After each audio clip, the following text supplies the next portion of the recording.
Here's the wake-up call with Reverend Horace Sheffield. Rise up, wake up, let the truth be told. The wake-up call.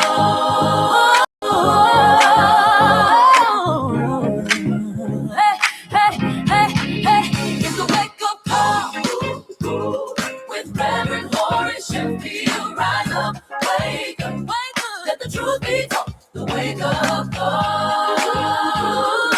Reverend Horace Sheffield. Rise up, wake up.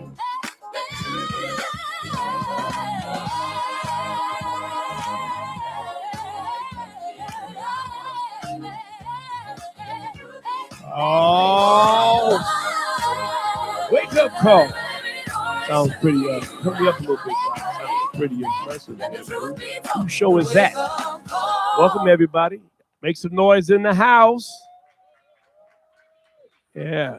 And can I hear you guys say something? No, we're not. I can't hear any of them. David, they're not on. David, we got to get you a wake-up call. Wait, what? We need a wake-up call. And be very careful because I got the dog rescue lady here today. Uh-huh. Who let the dogs out? She taking folk out that She need got to be that taken dog out. in her. Look at her over there. Woo, woo. Are you a poodle or a German Shepherd? German Shepherd. She That's said what I a thought. big old dog. Yeah. And Leverett, the Great Dane, the toothless Great Dane. All right, it's another day. Want you to come by. By the way, we're starting our partnership with the Aretha. I hope by next week we'll have a plethora of free tickets that we'll give out. You know, we raffle them away. We have our mugs, you know, which we're going to do some of these. The wake-up call mugs. I mean, they're really nice, you know. And some of y'all that don't drink coffee. Fantastic. Are they liquor proof? I'm going to say some of y'all wake up with booze. Not the kind of booze you drink, Ed. I don't know. It might. I'm a shine man. It's gonna take the varnish off. Uh-huh. Yeah, well, but you know what he told me, right? What's that? That's the kind of stuff he need to deal with folk like you. So if it ain't kicking, he ain't licking. Okay. She look better All when right, I get drunk. let's keep moving. We got some announcements for you. By the way, welcome my co-host Ed. Brother Gerald had eye surgery. Praying for him, and you know, some of us were diabetic. You know, understand that we got to take care of ourselves. I don't know who's. I don't even know this event. Whose event is this? Oh, I know what this is. I think that was last week, wasn't it? Oh, it's today. Okay, so this is at Fellowship Chapel, and they're doing this great Innovators of Tomorrow, Create Your Own Future.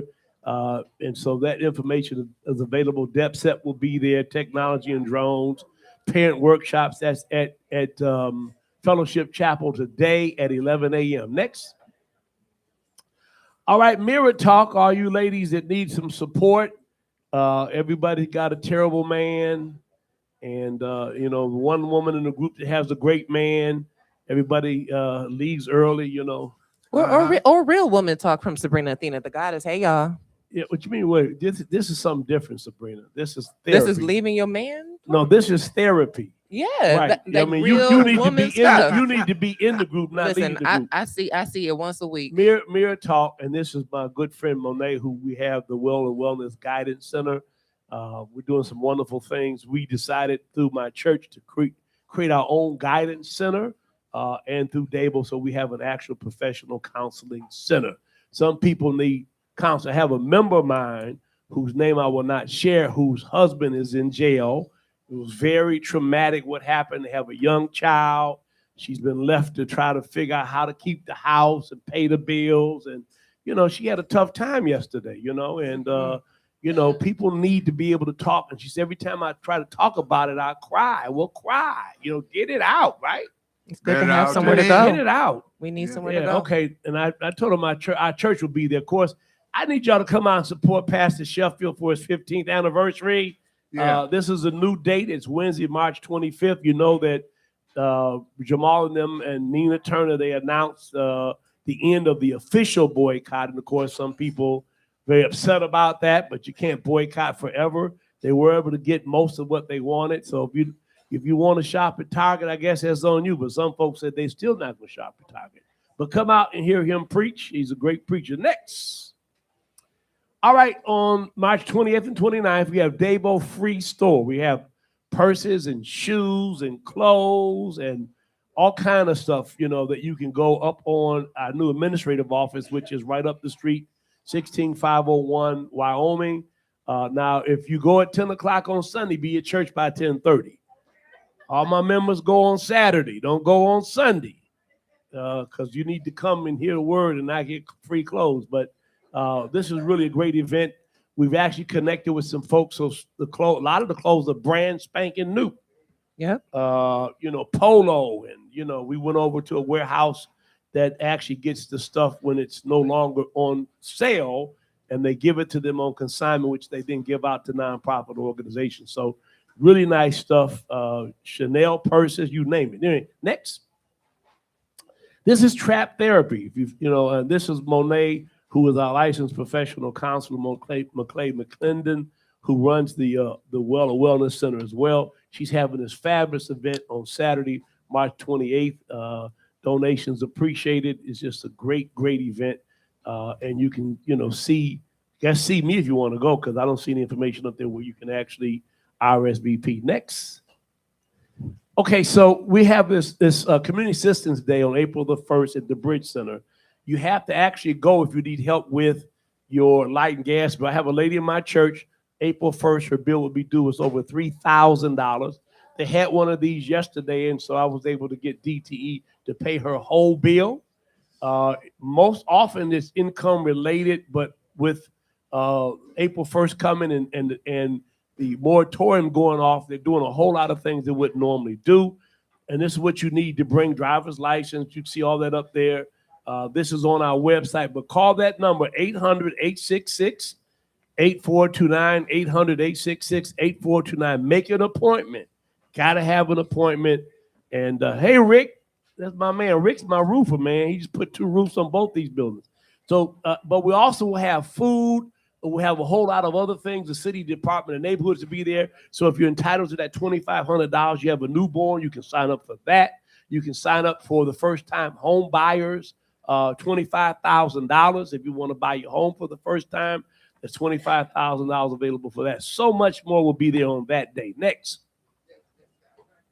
All right, we're getting ready for some comedy. Joe Clare and Henry Welch. We've actually added another young lady from Atlanta, Georgia to this, but this is our monthly entertainment series, and it's April the 8th, Wednesday, that's coming up. That'll be right after Easter. All you folks have been fasting for Lent.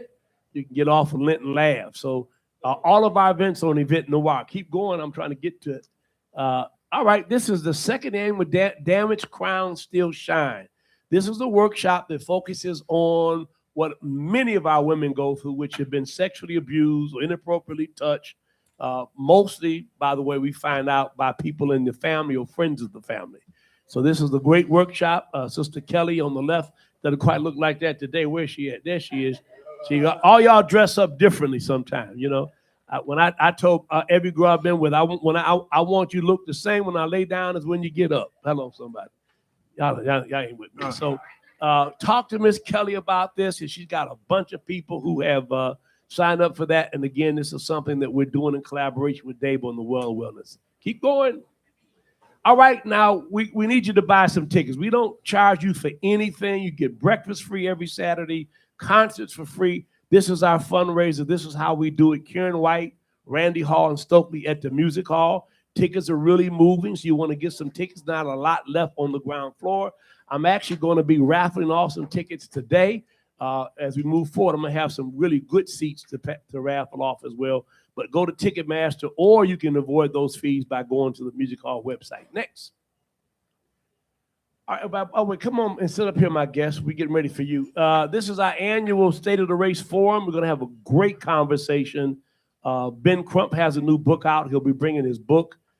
Angela Lee from iHeartRadio, and of course, Michael Eric Dyson. We got to pull that. See if you pull that curtain back a little bit, David.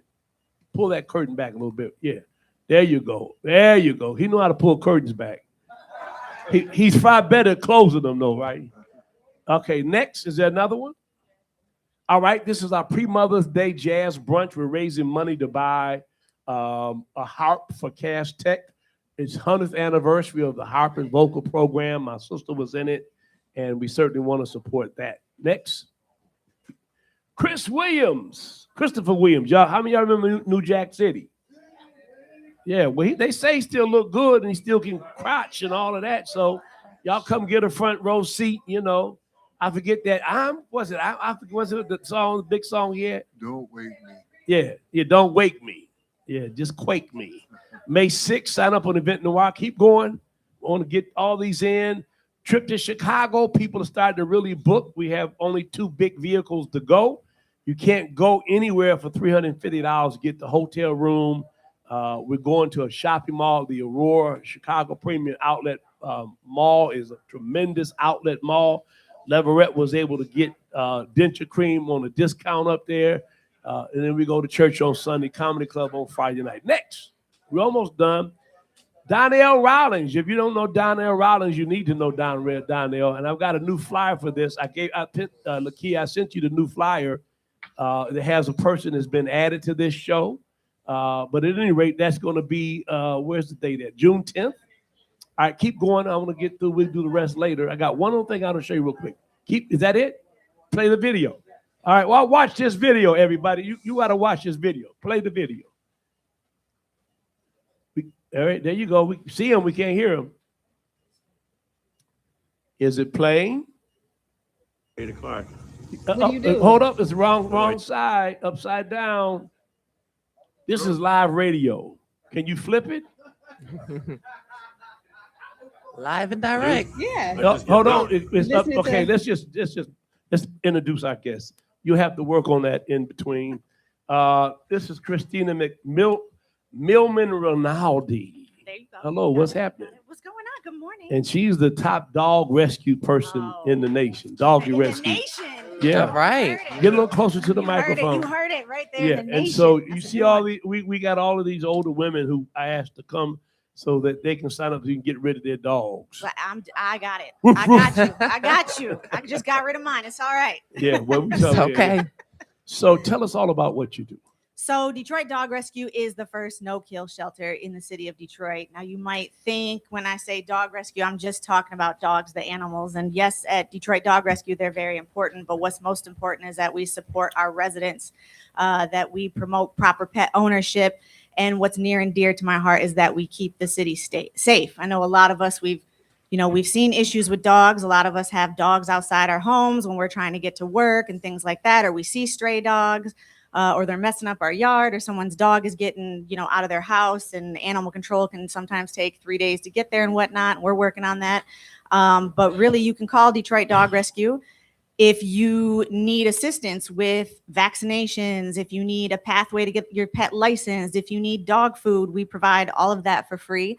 And we're in the process of opening the first free spay and neuter clinic on Detroit's east side, right off Harper and Cashew area. Yeah. It's, I could tell everyone spay and neuter your dog, but right now it's anywhere between $700 and $1,200. I mean, you can't walk into the vet without spending a G. So I knew that we had to You can't go on a date without spending a G. I mean, Not a good date. There you go. She said it. and she ain't being neutered. Right. I mean, if but you you just paid, could. you don't need a date. But listen, you could go on a date to church, and that's really I what hear you should you. do. That's a And good where you date. should That's a go. good date. By the way, You know what rather I'm that saying? subject tomorrow, Priya Man I will saw be our that. speaker. You need to come. I think I need to be there. But let me just say something real quick. When I was in college, I worked for the Wayne County Road Commission. I was playing football, and I had 2 jobs. One was I bust up concrete because that big it would get me ready for football, But the other thing I did, I worked on the doggy truck, which means we picked up dogs and stuff off the freeway. We would take them over off of Joseph Campo to the Anti-Cruelty Society, which I always thought was an anathema because they would put them to sleep and put them in the furnace. Yep. So you mentioned this is the only no-kill, right? Yeah, this is the only no-kill. And no-kill doesn't mean that we never euthanize. We got some dangerous dogs, out there. I've done, FBI raids where dogs were fed drugs and gunpowder and stuff to make them aggressive. And that's what was in the community. Wow. So those dogs you can't rehabilitate, but we work really hard to, make these dogs into pets. And, our euthanasia, we save 96% of the dogs that That's come in the wonderful. door. So, Wonderful. Wow. and we help, I had And this is a calling for you. I've been, you and I have been talking, Yeah. and it's a real calling for you. yeah. I mean, they have you not only rescuing dogs, but pigs and.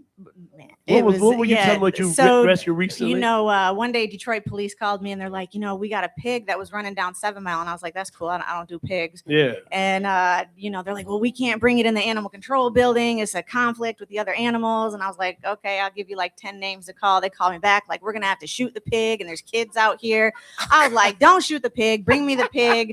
Next thing you know, I got a police cruiser with a pig in the back seat just yelling at me. And well, they were running. The pig was running down the wrong neighborhood. It was running down my grandfather's street. See? That pig would have been hoghead cheese. Well, you already know what I was Detroit about. too.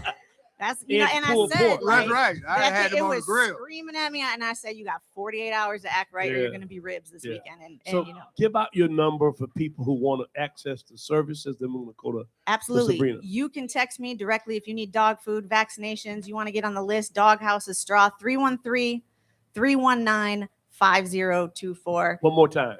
313-319-5024. Text me. That's the fastest way we're going to get you scheduled and get out there. But, you know, and if you need, you know, help with a veterinarian, I had someone knock on my door yesterday. Yeah. We're out here. We're here to help you. We're in the community. So there's no excuse for the dog to be hungry or anything else because you provide these services free. And we're right on Grand River. So we're quick there. Story. You know, because of everything that you were sharing with me, I was at the police headquarters last week, and I think I told you this. Talking with a couple of officers who I guess pick up these dogs in their vehicles. Yeah, absolutely. And so I promptly emailed Jim Farley, the CEO of Ford Motor Company and Ford Philanthropy, and immediately connected the chief with them, and I think they're working it out. They are. And, you know, under this, you know, wonderful new administration that we have in the city, we have our first animal cruelty felony officer. Well, so good. He's getting out there, getting felonies. And because the thing is, wherever you find animal abuse, you're going to find child abuse. You're going to find something all else of it. Yeah. If they abuse dogs, they'll abuse hogs and the children. That's what I'm saying. Sabrina? I am blown away to know that there are drug-fed animals in the city. Oh my gosh! I mean, you know, it's really sad, and it's horrible. That's my pearls clutched. Right? Okay. My God.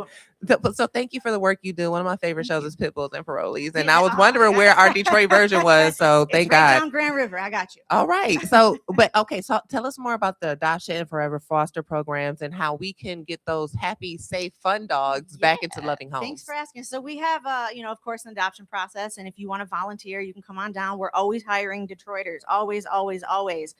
You can go to DetroitDogRescue.com if you want to come in and work. I'll teach you everything. I'll teach you how to handle the dogs, how to clean the facility. There's a career section at DetroitDogRescue.com. If you want to adopt, you'll see all of our dogs on there. Again, go to the website. We do a forever foster program. We provide everything when you foster. We'll provide medical care. We provide food, supplies, anything that you need.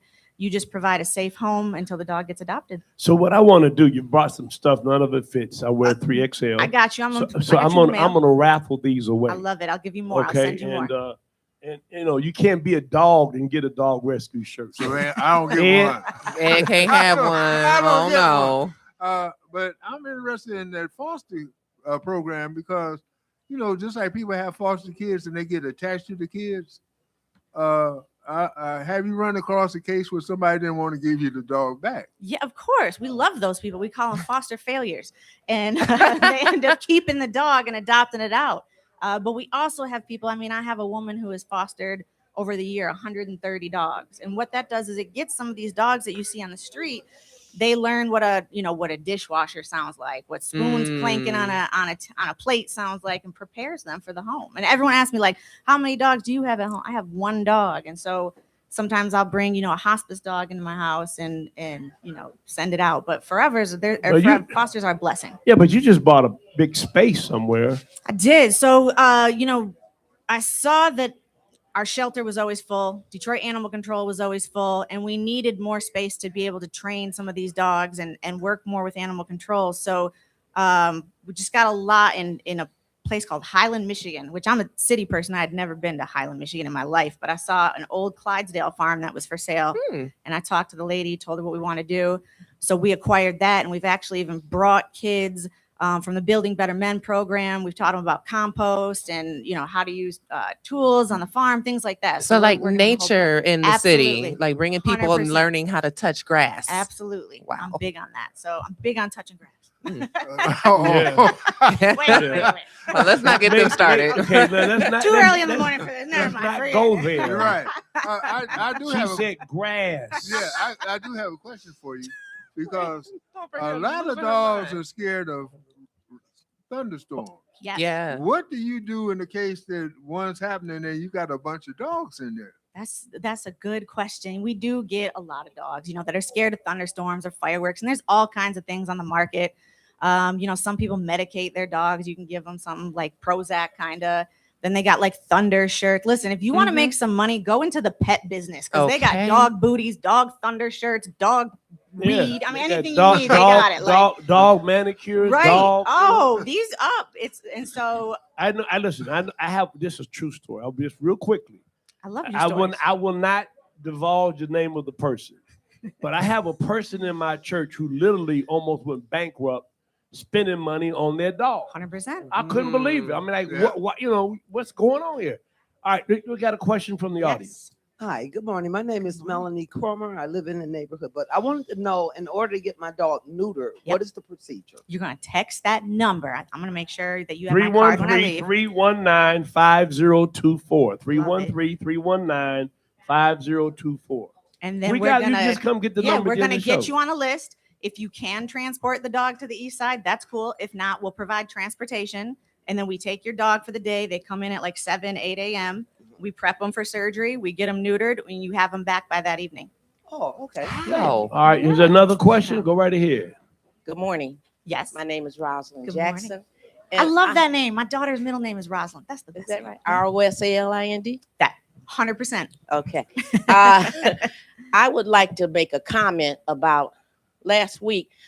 One of my neighbors came running across the street to me when I pulled in the driveway to tell me, Miss Jackson, I saw a dog in your backyard, and I know you don't have no dog. And it was a big dog. He described the dog to me and everything. And I was like, he said, I don't want you to go back there unaware. So a couple of days later, I heard this barking in my backyard. I go out there, big brown pit bull in my yard. He belonged to somebody who lived down the street, but that joker had dug his way from the next door house to the next door house and ended up in my yard. We notified them. They said they was going to take care of it, but who did I see going through the yards again yesterday and all of that? Okay, but let's do this. What do I do? That's what I said. Let's be proactive about where do people call for that kind of thing. And by the way, you need to know that there's certain ordinances that actually govern pit bulls and stuff now. So it's not enough just to get rid of the dog. Whoever's not complying with what are the requirements for that dog also need to be turned in and reported. Felony officers now. 100%. So the first thing you want to do is if you, I always say talk to your neighbor first because accidents happen, things happen. I know. Call animal control and report it. Now, animal control, they're full every day. They get 1 million calls. They might tell you it takes 3 days. If this is an emergency situation, contact Detroit Dog Rescue. Call animal control. They've 313-319-5024. There you go. And animal control has gotten a lot better. When I first started this, animal control was out on Jefferson. They didn't come out. They killed every dog. I really, really worked with the administrations to get a volunteer program, to get people service faster, and they're growing and they have a new shelter over there on Ferry Street. But Detroit is a big city. We all know that. And there's probably 1 million calls and like a yours lot of coming in. wide open space now. I mean, we see grass, turkey everything. vultures. Right. I mean, deer. Coyotes. Deer on 7. Yeah, right. Coyotes. You go to Brightmore, there's deer and coyotes everywhere. It's crazy. Right. What the nonprofit's job is to do is to assist the city. So if you're not getting a response, because that can be a dangerous situation. And there have been kids that have been really hurt. Call DDR. Let's see if we can help, especially because we're in your area. We're right down Grand whatever River. you do, don't mess with the dog yourself. Don't. Now, I have another question because we talked about we'll kind of parse some of the things you do, but you also make dogs available for adoption, right? Absolutely. So talk about that. So we take, the dogs in that we rescue, whether it's, through the street or someone surrenders their dog, and we give them some decompression time. We're all psychology based, force-free training. Dogs need decompression. They do. They do. Wow. It's wild. And y'all walk around here act like you don't need no help. Yeah, listen to some classes. They like. Come The on. dogs And need you know help. what? Like we let them Hey, by the way, let me be funny real quick. So, Always. yeah, you're a good dog therapist. So, is it in the bar? Woof, woof. It is Okay. 100%. And we have dog body languages classes if you want to come learn that. That's real. 100%. Is this transferable, ladies? I want to know if this is transferable. Can you tell that man ain't no Yes. good in his bark? Yes. 100%. Go ahead. Yes. We decompress them. They like gospel music. We just let them Wow. chill out. And then we temperament test them. I'm never going to send a dog back out into the public that's not safe. So you can actually modulate Oh, yeah. these dogs based on what they've been through. They just need to be eased. Yeah. Oh, yeah. You have a dog that has, so much stimulus. They got cars going by, kids riding bikes. They've been abused or beaten. They're in survival mode, just like we would be. Yeah. And so, you give them a safe place. You give them a routine, just like a child, and you're going to get a whole Do different you dog. bring kids in to pet dogs All the time. Yeah. Yeah. Yeah. So just give us a full range of what you do. Yeah. Yeah. We do it. We really, really, we started in 2011, and I wanted to provide everything that Detroit needed, but I also wanted to focus on Detroiters.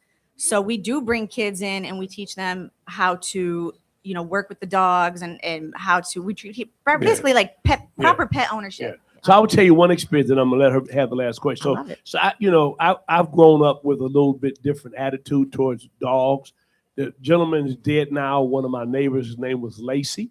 He lived on the corner of Lawrence and Wildermere, and he had German Shepherds, and he literally would sick his dogs on us. And one day, up on the my best friend's porch, Charles Webb was his brother, had gone to Vietnam, and the dog almost got me, and he just hit that dog and beat that dog, and it got to be a really volatile situation because here comes Lacey about hitting his dog, and Charles said, "Man, you let the damn dog go," So I grew up with a little bit of different, not so warm and fuzzy. No, I grew up thing with that. about So dogs, I want to be so real, so people understand. We can sit and say there used to be a lot of rescue groups in the suburbs that would say Detroiters don't love their dogs. Now you just mentioned a woman who went bankrupt. Right. Detroiters love their dogs, Yeah. but what we have to understand, and if I could speak candidly, there are a lot of Detroiters who grew up in the civil rights movement, Right, and dogs where are dogs were sicked on Yes, people. yes. So you Yeah. don't look at a dog as like, that's my best buddy. You look at them like, that's property. That's Yeah. something that could hurt me. And And a lot of people don't understand that. let me give you the last 2 minutes. And I grew up in Detroit where the Detroit Police Department sick dogs. Oh, on yeah. dogs. 100%. You know what I mean? Every police department. And, Yeah. people would complain about outdoor dogs and those people are so cruel. And Yeah. no, you just have a conversation. A lot of people in Detroit also moved up here from down south to That's work in right. the factories. Yeah. Down south, everything is outside. You keep your Yeah. dog, your donkey, whatever. There's a cultural divide when it comes to animal Yeah. care in Detroit that has Yeah. not been discussed. Well, as I said, I worked for the road commission, so I saw There- everything and you- because we went to Yep. houses where people had sheep in the garage. Yeah. Right. Yeah. Go ahead. There was a 2 ram minutes, at the 2 minutes psychedelic left. healing shack. The No, ram, the I goats. wanted that goat so bad. I was like, that's, Yeah, he seemed kind of cool. they sent him. So he got out again. They sent him somewhere. I saw that. He So had to go to there's rehab. a lot of different kind of animal people, and I've learned that it doesn't take somebody who wants to let a dog kiss you in the mouth to really actually love and want to work with dogs. There's a whole range of these kind of people. So when we talk about Detroit in particular, the issues that plague Detroit as far as stray dogs and dog fighting and everything, how has that evolved since you guys started working? And again, one more time with that information before we go to 2 break. minutes. Yeah. So I've seen it evolve so much because we sit and we have really hard conversations. Like I just mentioned, the divide in dog care. And what I love is I don't walk up to anybody and judge them. I'm not God. I'm not here to judge you. All I can ask is, why is your dog barking outside all night? And I think there's a lot of residents who've gotten more comfortable calling us and saying, I need help. This is because there's no judgment. And we're seeing a lot more people bring their dogs in the cold weather. And then about 10 years ago, unfortunately, a little boy was killed by a dog while he was walking to school. And that really put the spotlight when we spoke out and said, we need to take this more serious. So, so go to DetroitDogRescue.com, please. If you want to help, if you need help, DetroitDogRescue.com. You can make a donation as well, 313-319-5024 if you need some help with any of the things that will make your dog's life better. So glad to have my good friend, Christina Millman Rinaldi, with whom I have a great relationship. We have mutual respect for one another. And I know she's one of the persons who are out there pushing my daughter. And it's good 100%. To hear that they've made some changes already. We'll be right back after this.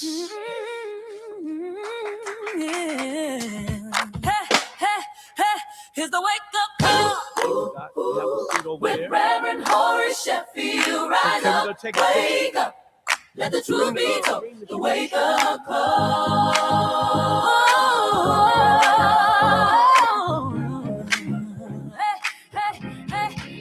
It's the wake up call. Hello, everybody. This is your girl, Erica Alexander. And every Saturday morning, I get my wake up call with Reverend Sheffield. Make sure you go on and get some of that. All right? What is that? Is that someone called? Is it Saturday? Every Saturday morning, 8 a.m. to 10 a.m. on 101.5 FM or 1500 a.m. The Wake Up Call with the Reverend Horace Sheffield.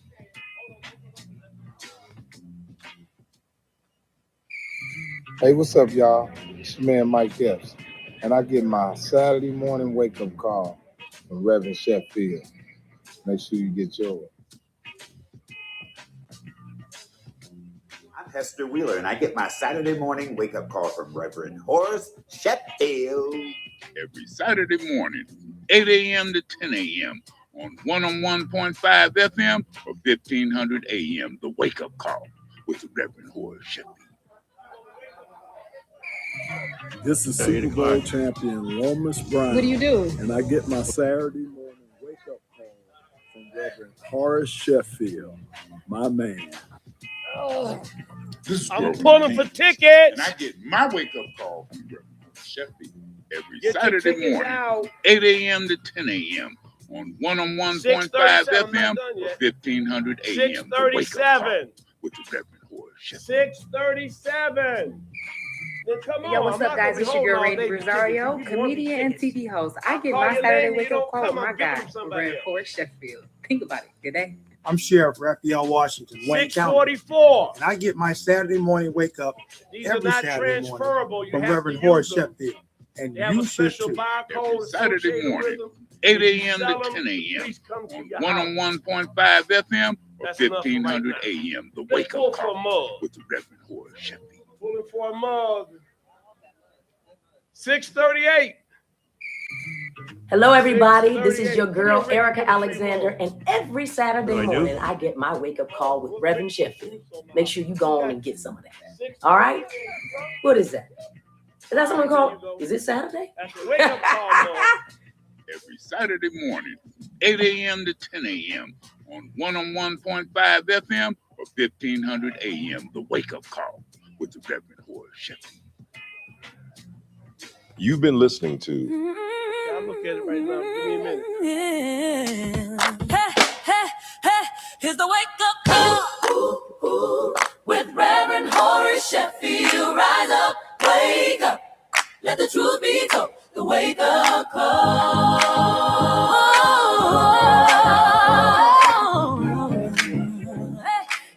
Yes, yes. It's the wake up call with Reverend Horace Sheffield. Rise up, wake up, wake up. All right, we're back in live and living color. Y'all make some noise in the house. What are you passing out, Chantel? Chantel, what are you passing out? Oh, okay, all right. Making sure she wasn't passing out something that was illegal. You want to come by? We still have 3 sets of tickets for Karen White and Shockley and whoever else is in that concert. I forget everybody who's in the concert. I can't keep up with everybody. But today we got my good friend, our sponsor, our brother, our benevolent contributor to what we do over here. That's Barry Goodman from Goodman Acker. Oh, okay. I love for Barry today. And Barry brought a check. That's how you're able to eat every week. You know, thank God for that. He helps us make this go. What's going on overall, Barry? But let's just talk about, before we get to the law firm, you're on the National Committee for the Democratic Party. I am on the Democratic National Committee and sit on the Rules and Bylaws Committee, Vice Chair of the Midwest Caucus. So I'm involved very much in the Democratic Party. I know you are, and you're at the very top levels of that. Just give me a sense of where we are with all the stuff that's going on, man. Are we going to be able to really do anything about this? I sure hope so. We keep working on it. I'm in another DNC meeting in New Orleans next month. I'll know more the next time I come here. Yeah. But, we're working every day to hopefully keep democracy alive. No question, no question. And you've been, obviously your firm represented my daughter. You've also represented our governor. Are there any folks you're working with now that are running for office, or are you helping them with? Well, as they say, we represent Jocelyn Benson for governor. We have Karen McDonald, who is running for attorney general. Okay. I was asking. Jeremy Moss running for Congress. We represent a lot of folks that are trying to do right for this. So we have some synergy because we're supporting Jocelyn Benson. Yes, I know. I was here that time. There you go. Tell Jocelyn she need to start. We need to start doing some ground game in Detroit. There you go. That is waiting till after the convention is going to be too late. Right. And I've got friends of mine that I am amazed that are out there. We have a slogan that I created that the Democratic Party has T-shirts called 3Ds. Don't do Duggan. Anyway, so Sabrina, why don't you start out? Absolutely. Welcome back, Barry. Good to see you again. Listen, we're going to talk a little bit about workers' comp today. We talked about this also for our subsequent television program, but we want to talk about it here. What are the requirements for workers' compensation case? And does your firm take workers' comp cases? We do not take workers' compensation cases now, but as I say, and I said before, if you have an injury on a job, that's really what workers' comp is. It's either an injury on a job or a disease, work-related illness that might be obtained while you perform your job duties, like an asbestos-related matter that takes years, decades sometimes to create, but then you're very sick, you can't work anymore. You report the injury or the disease process promptly to your employer, and we help you put together medical evidence, the workers' comp lawyers. What I was saying is, if you need a divorce lawyer, I don't do that. If you need to open up a new company, I don't do that. If you need a will, I don't do that. Workers' comp is very similar, but I've been the past president of the trial lawyers in the state. I'm the past chair of the negligence section of the state bar. We talked about my democratic duties than ever. I know more lawyers in the state and who's right and who's wrong and who's good and who's reasonable than anybody else. And so it doesn't cost you anything to call Goodman Acker 1-800-TRUSTED and say, hey, I just hurt myself on the job. Can you get me to someone? And you'll have somebody calling you within 24 hours and setting it up and taking care of you throughout the process. And the process is complicated. So you need don't to make get sure. busted, get trusted. There you go. 1-800-TRUSTED. Barry's going to take care of it. And I think we've had this TV show this week, which we taped, which I was very adamant to talk about why people ought to contact you first. We act as if insurance companies are our friends. They're very friendly when they're trying to extract payment. But when it comes to them paying out benefits, it's a labyrinth, layers of, trying to figure out how not to pay you, right? Absolutely. There's 3 Ds also in the insurance industry that we use against them. And that is they deny, then they defend, and they dispute. They go through the whole process. Deflect. So you need to call an attorney first. They'll lay it out for you. You need to report an injury. We're talking about comp directly to your employer. Yeah. But then they didn't even let you go to your own doctor, or they won't pay for it for comp until they send you to theirs within 14 days. So right away, insurance companies are looking to see whether or not you're lying to them. Right. You're there with a broken leg and they still want to send you to their doctor first to make sure it's really broken.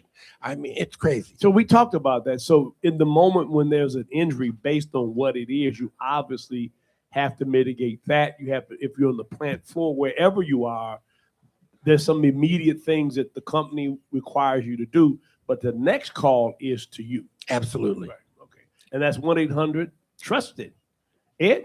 Yes, I got a question for you. During Vietnam, a lot of soldiers were exposed to Agent Orange, which is something that I'm under the impression that is generational, because a father can pass that illness on to their children. So in the case if you had a parent or a parent, got to be a parent, that fell victim to that and it's provable, is that somebody needs to see you too? Those cases disappeared probably a decade or more ago. I do not believe that the statute of limitations allows you to continue to process down from generation to generation. I don't believe that Agent Orange cases are viable today, though I will make sure and check it out and let everybody know the next time. He's not going to be disappointed because he has enough other stuff that was passed on that you probably can litigate. Well, I'm just like look here. I'm just like my father. Just remember that. Okay. Do you have a We question? all are. Do you have a question related to workman's comp? That's what we're talking about. Yeah. All right. With workman's comp. You had a company. And were the people who work for you self-employed? I mean, I think a good question for you to ask is who is eligible to make workman's comp claims? Well, first of all, you have to pay into workman's comp insurance and whatnot, correct? You individually do not have to pay a dime. No, but I'm saying your as an employer. Yeah. As an employer, you have the law in Michigan, just like for automobile accidents, you have to have insurance. Workers' compensation insurance is required in Michigan unless you meet very stringent requirements like the big three or certain governmental entities that are allowed to be self-insured because they've got a fund that they create and show the state that they can cover employees. Otherwise, it's required. Now, in Michigan, if you're hurt on the job, it's called an exclusive remedy. Even if your employer accidentally trips you or they have a bad machine and you get hurt, there might be a product claim against the machine manufacturer, but you have no claim against your employer for pain and suffering or any non-economic injuries. Workers' comp is strictly lost wages, medical bills, and payment for disability if you suffer an injury that requires. And by the way, we have workers' comp, and we're required to have that.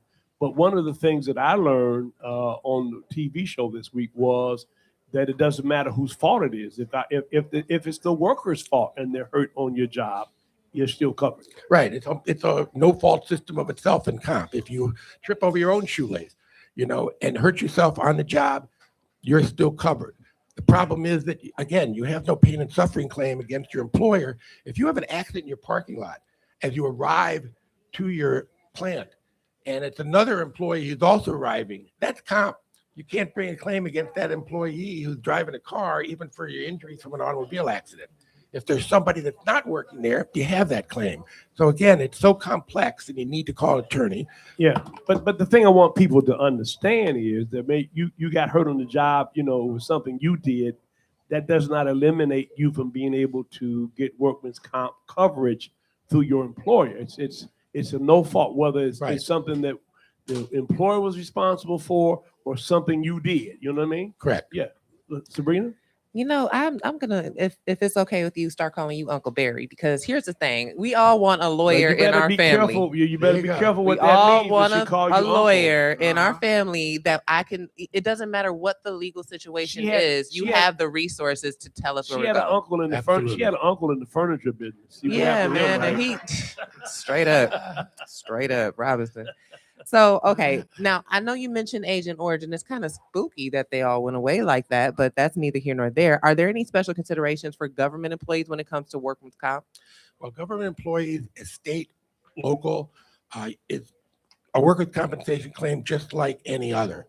If you happen to work for a federal agency, if you're a postal employee, for instance, and I've handled a lot of postal cases in the past because my father was the postman when I was growing up. In fact, he suffered a serious injury while on the job and received federal compensation until he passed some 40 years later because of how serious the injury was. I lost half my father in that accident. So it's one of the reasons I went into this business, because I didn't think my father got compensated the way he should have. And I didn't want anybody else to suffer that same problem. Yes, so it's a process, right? You have to apply for workman's comp, right? And what are some of the pitfalls? I mean, in terms of if you're denied or you feel you're being underpaid or undercompensated. Let me back up. I think there are people who basically go this alone, right? They call their employer, they want to negotiate workman's comp with them. Is that a good idea? And then what happens if the results are not satisfactory? Well, if you're don't want to go to a doctor and you want to take out your own appendix, that's about the same idea. You know, you need a professional because you're reporting the accident to professionals. They're not fixing cars in the plant. They're looking to not pay you workers' compensation. And you want to make sure you get compensated to the highest level in comp that you can. It's about 2/3 of your gross wages. It's all your medical bills. If you hurt yourself, let's say you lost a hand in an accident, there's a special disability thing. Even though you might get comp for the rest of your life, there's also a number of weeks. There may be 200 weeks extra of comp because of the loss of a hand, less for a finger, more for something else. So there's separate specific disability payments. Yeah. But you never want to go alone anything. So are you telling me that when Trump was in the factory, if this finger got cut off, he'd get a certain amount of money just for that finger? Well, he wasn't working for Ford at the time, so he'd get nothing. Right. Thank God. I got a question. Say a person was injured on the job and they got a settlement, you know, they agreed on the settlement. Yes, sir. And the injury is still going on. Is there any kind of compensation for that type of situation, or is there a statute on that? If you resolve the case with your workers' compensation carrier, you're done. Well, it's just like if you're in an automobile accident and you settle your case, and then a month after you settle it, all of a sudden you have surgery from that accident. You can't reopen. And by the way, this is important because that particular moment you're dealing with what you think might be the loss, and an attorney, right? You know, you have more opportunity, right, Barry, to kind of figure all of the damages out. Things you may not even be aware you could be compensated for. I mean, this is the kind of thing, you know, and I'll say it to people because I'm talking about black people, Barry. You know, I got people who work for you. Yeah, but Mr. John been real good to me. You know, but Mr. John is being good to himself before he's being good to you. Absolutely. And there's nothing wrong. I mean, by the way, there are churches that teach 1 Corinthians, whatever it is about. Paul said, don't go to the marketplace, the Bema, resolve your conflicts. Look, I mean, I believe in the book, but you know, you got to get a lawyer. I mean, you have to have somebody who knows this legal topography, who understands all the nuances of what is recoverable under workman's comp, because it's not just lost wages. I mean, tell us, Barry, what all you can recover. Yeah. Well, it's your medical bills, which could be catastrophic in nature if you have a serious injury, and you want to make sure that's covered because you might not fall back and get any other coverage. Right. Well, help me with that, though, because, you know, when you're in the car, we have PIP, and you can limit PIP. What insurance are you referring to? Whatever my normal medical insurance is that what I'm limited to, or? No, your workers' compensation claim should include any economic loss you suffer. Okay. Any medical bill. You shouldn't have to go to your Blue Cross or Aetna and pay a deductible or anything like that. I got you go, the employer is first. Okay. And sometimes you fall back on your insurance carrier because it may take a year or more if your employer is fighting with you as to whether or not your injury is related to the job or your disability is. And so hopefully you've got some other health insurance that might pick up the tab and then put a lien on the file so that they get paid back by the employer when your lawyer is successful. And we'll make sure you're successful by getting you to the right lawyer. And the important thing again is even if the injury was your fault on the job, is that right? Absolutely. It does not bar you from recovering for workman's comp. Correct. Okay. You were working at Stroh's, you drank too many beers, and you got hurt on the line. By the way, I worked at Stroh's every summer and eventually got rid of beer because you get free beer, you know, at Stroh's, but a couple people got killed leaving the factory and they got rid of you having free beer. So understand there's an exception in the law that if they find that while you have an injury, you are under the influence of drugs or alcohol, that's different. It'll eliminate your claim. Does that include marijuana? It does. Well, it does depending on your employer. There are employers in the state that say you cannot smoke. Marijuana is federally against the law, even though it's not against the law in Michigan. And so you have to know what's going on with your employer. That's a big issue. We need to talk about that at some time because we have placed people, train them, try to place them on jobs. They fail the test. They're positive for marijuana. They're telling me it's legal, but the employer still has a right, right? Correct. Okay. Sabrina? Yes, absolutely. That's really good information to have. We know your time and your expertise is incredibly By the way, look expensive. at this fantastic cameo That's here. a good headshot for sure. So how can workers be denied or underpaid without realizing it?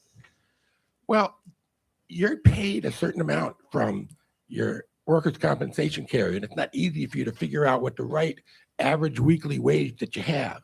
You might have had overtime paid to you for the last few months, and then they just paid you workers' comp based on your underlying The normal pay. And don't include the overtime. So you're short. They may say that certain medical bills are not related to the accident. They're related to something else you might have. So all of a sudden they're not paying certain medical bills. Or they forgot to tell you about the disability payment you might be entitled to because you've lost something permanently from your body. So yeah, there's a lot of things that go wrong, and but they want to fight. They want to send you to their doctor right away. They'll try to send you to as many doctors as the court allows, and those doctors are being paid by the employer to find that you are capable of returning to work. And isn't it like a certain time frame and like when you can actually go and see your own doctor? And does any of your own doctor's information matter in that conversation to them at that point? Absolutely. You're allowed to go to your own doctor after 2 weeks. You can go to your doctor right away, but they're not obligated to pay it until they have you seen by one of their doctors if they want that to happen. And then 2 weeks later, your doctor needs to put together letters, what we call narrative reports for the employer, and laying out what's related to this injury at the job and why they're disabled and how long they may be disabled. And your lawyer that you hire helps with the doctor in formulating that report so it makes the most sense and gets you the best opportunity to get your benefits right away. Otherwise, most of your doctors may not have really any experience in dealing with this type of thing, and they don't know what to write. So you got your lawyer and involved. I'm going to say something that may not be politically correct, but I had this conversation with my son, who works at a major company, automobile company, and he has this recalcitrance about, pursuing legal stuff.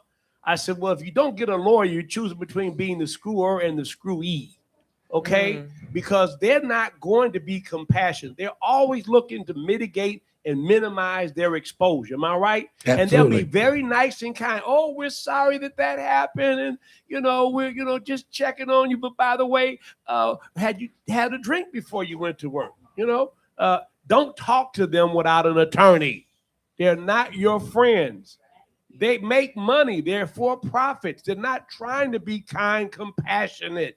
They're trying to find out what you can say that they can then use later on to deny you your benefits. Absolutely. Every dime that they do not pay you, they pay to themselves and their shareholders. And that's what they want. Their shareholders demand profit. Yeah. They don't want to pay the profits to their employees, even if they've caused an injury or that they suffer. They work for 20 years without an injury. They get hurt. All of a sudden they're pariah. At the shareholders meeting, it says, we saved this money because we made certain that Barry wasn't very merry. There you go. I got a question. Because, we have a lot of people in the military. Yes. And if you get hurt because of your job, are you eligible for workman's comp then? Well, that's again on the federal side, because when you're in the military, you're being paid by the United States government. There is a separate set of laws that cover injuries to military. Typically, it's getting, again, their medical bills. There are ways to get them continue to get paid over a period of time if they cannot work anymore. But that's a whole complex issue. Ed wants to bring up all these outliers. No, right? that's okay. Hold on a second. I worked for U.S. Congress, right? And as you know, federal employees have a whole different, kid and caboodle. They really do. Yeah. They really do. And the government basically covers a lot of that because they work for the government. Okay, because I was more or less referring to civilian employees of the government. Just like the government is the government. Okay. Let's look beyond them because they have their own system. Just like City of Detroit is self-insured in some instances, will cover those out of their own general fund. Right now, we're going to focus on people who work for private employers. And I want to keep making the point because people think, oh, my God, I made a mistake. I'm the reason I got hurt. It does not matter if you did it or they caused it. This is just like insurance. Auto insurance is no fault. Can you Can you talk about that again so people are very clear about that? It's, it doesn't matter how the accident happened. You're entitled to workers' comp if you're hurt on the job. Right. And understand, when you show up at a job and you walk into that building, that's when you're checking in for the job. But comp extends itself basically to the perimeter. Once you pull off the road and pull into the parking lot, you're covered if an accident happened in the parking lot. You get out of your car, you slip on ice in the parking lot, you're covered for comp.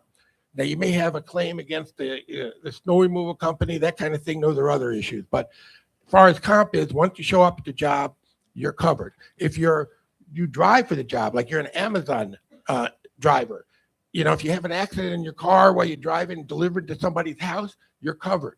But if you're driving to pick up the product and you just left home, you're not yet on the job, you're not covered. So there's so many issues that you need to have a lawyer take a look at. So here's the thing. We got on about a minute or so. I'm going to let you have the last word. So if it's in the workplace, they probably have some mechanism for it to be reported. Somebody witness it. That's a whole different thing. Right. If you're on the parking lot or whatever, then the first call should be you. If it's in the building, you're seen by medical, the second call is you. Does that make sense? Well, I think the second call is always to the lawyer in those cases, because you want to, if you fall in the parking lot, you're going to walk in and you're going to report it. If you're an Amazon driver or somebody driving, you're going to pick up the phone, because now you can't continue your route. Right. Call your employer, let them know. They'll tell you to go to urgent care or call an ambulance or something like that. While you're waiting, call an attorney, let us set it up so that before you ever make a statement, before you fill out documents, we can take a look and we can make sure everything's done correct. That's why you call Barry Goodman and Goodman Acker at 1-800-TRUSTED or go to goodmanacker.com. And so can they test you for drugs and alcohol? They can. They can. And you have to submit? You do. Okay. Does that to the point? Does that mitigate it? Well, if you are found to be under the influence at the time of the accident, you've potentially lost your right to have comp, even though that might have not had anything to do with the accident. So believe me, they want to find that out if they can. So the name of the game is don't get high on your way to work or while you're on the job. Right. Only on the way home.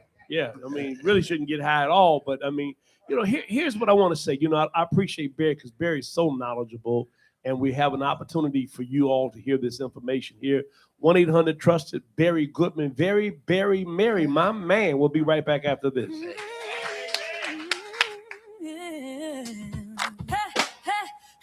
Here's the wake up call with Reverend Horace Sheffield. Rise up, wake up, let the truth be told. The wake up call.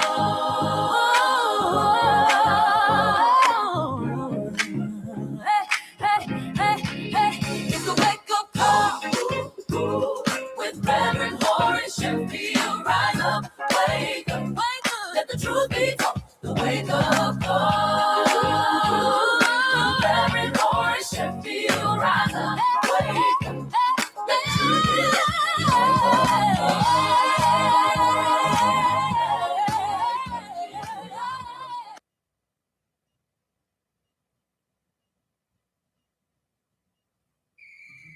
Hello, everybody. This is your girl, Erica Alexander, and every Saturday morning, I get my wake-up call with Reverend Sheffield. Make sure you go on and get some of that. All right? What is that? Is that someone called? Is it Saturday? Every Saturday morning, 8 a.m. to 10 a.m. on 101.5 FM or 1500 a.m. The wake-up call with the Reverend Horace Sheffield.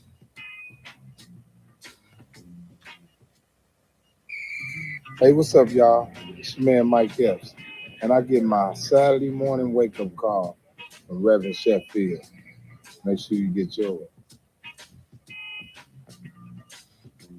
I'm Hester Wheeler, and I get my Saturday morning wake-up call from Reverend Horace Sheffield. Every Saturday morning, 8 a.m. to 10 a.m.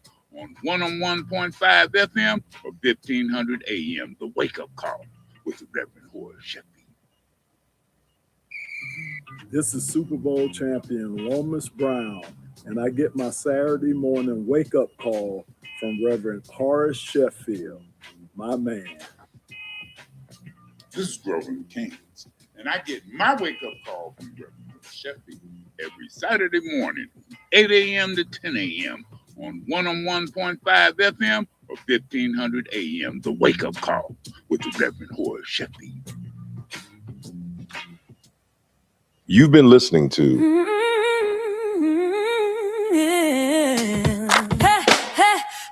Here's the wake up call with Reverend Horace Sheffield. Rise up, wake up, let the truth be told. The wake up call.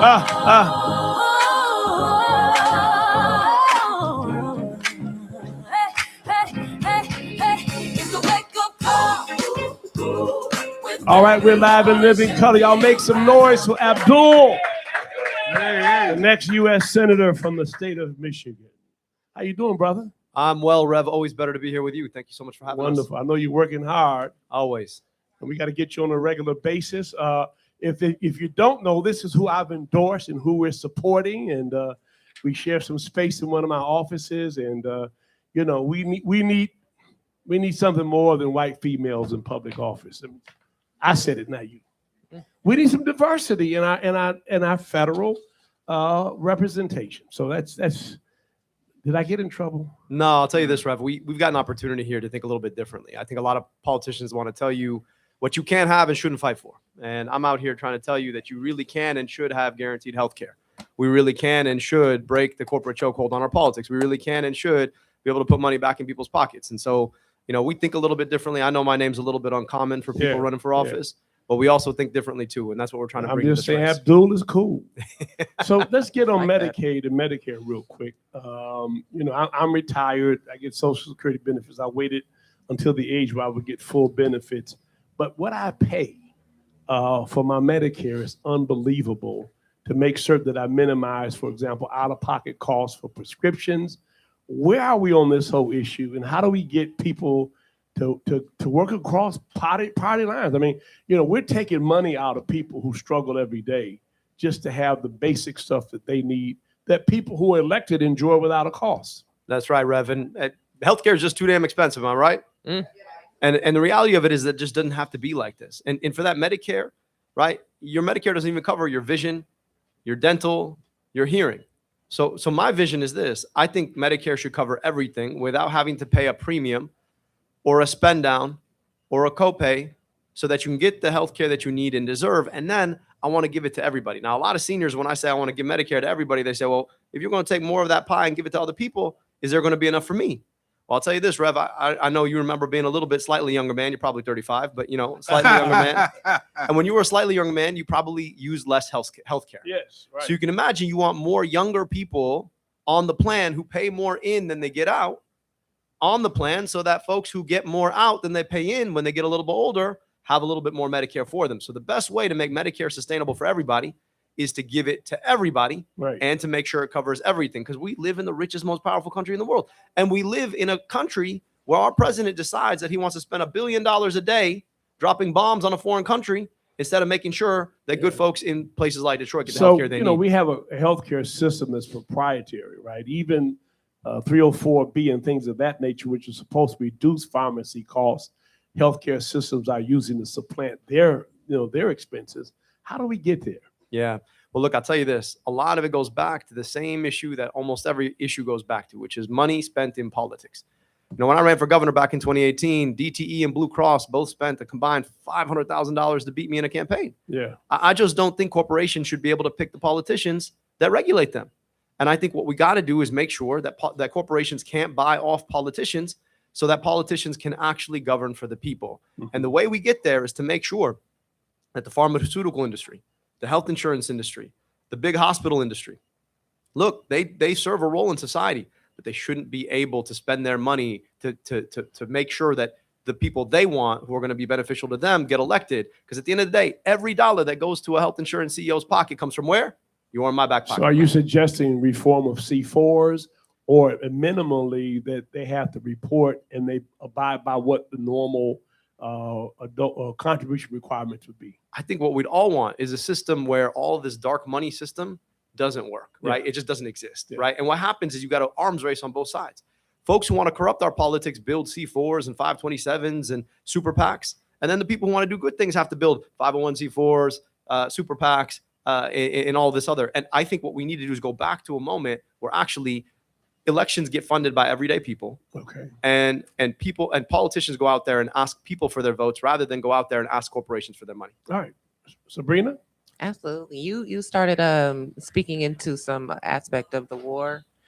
So what is the impact of the war in Iran is having on our pocketbooks, is specifically the gas prices? What because I didn't go nowhere this week. It was windy, and the gas, I just didn't know. Yeah, it is so expensive out there. I don't know if anybody here has filled up their tank in the last week, but we're talking about oil prices that have gone through the roof. Why?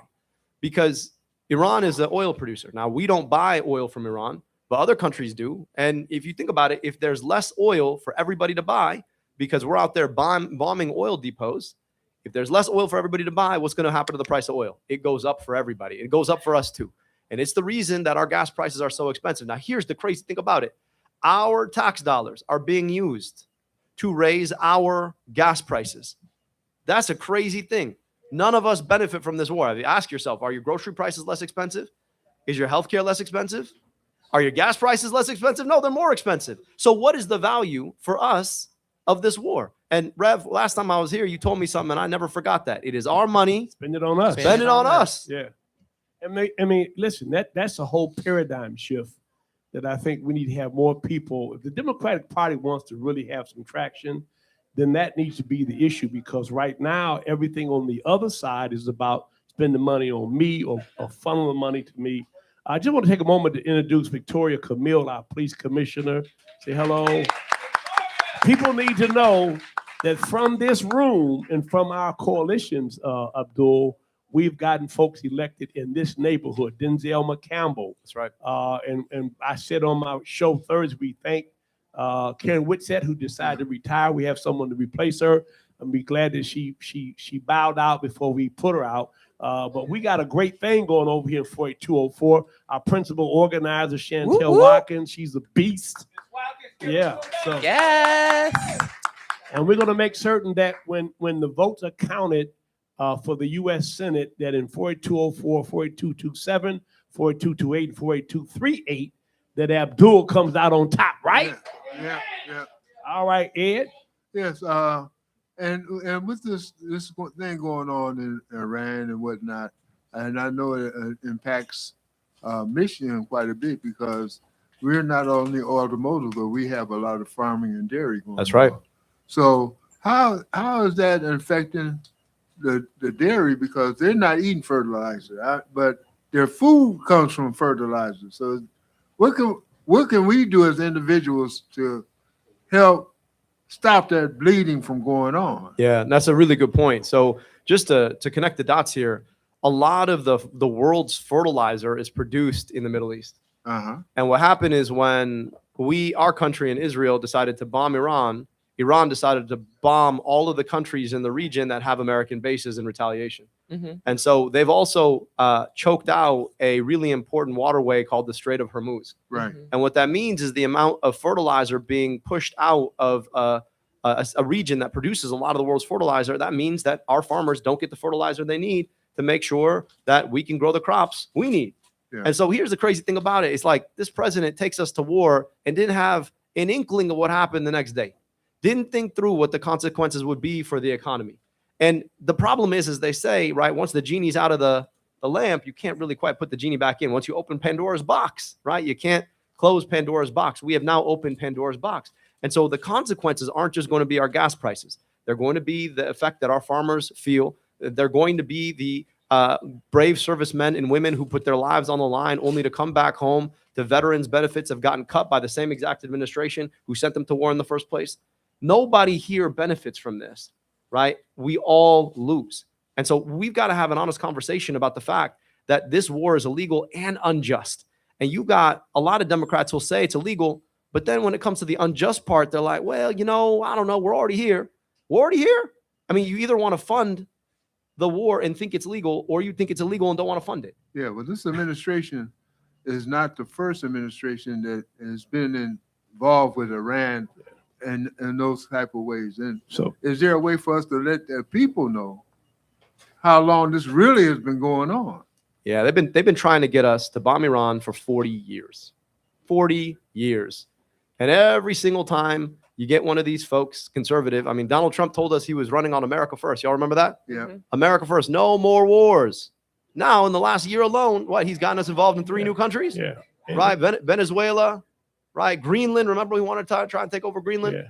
Now it's Iran. And he's got his eyes on Cuba. On Cuba. Yeah. Right. So at this point, the question we all have to ask ourselves is like, what do we really want from our leaders? Yeah.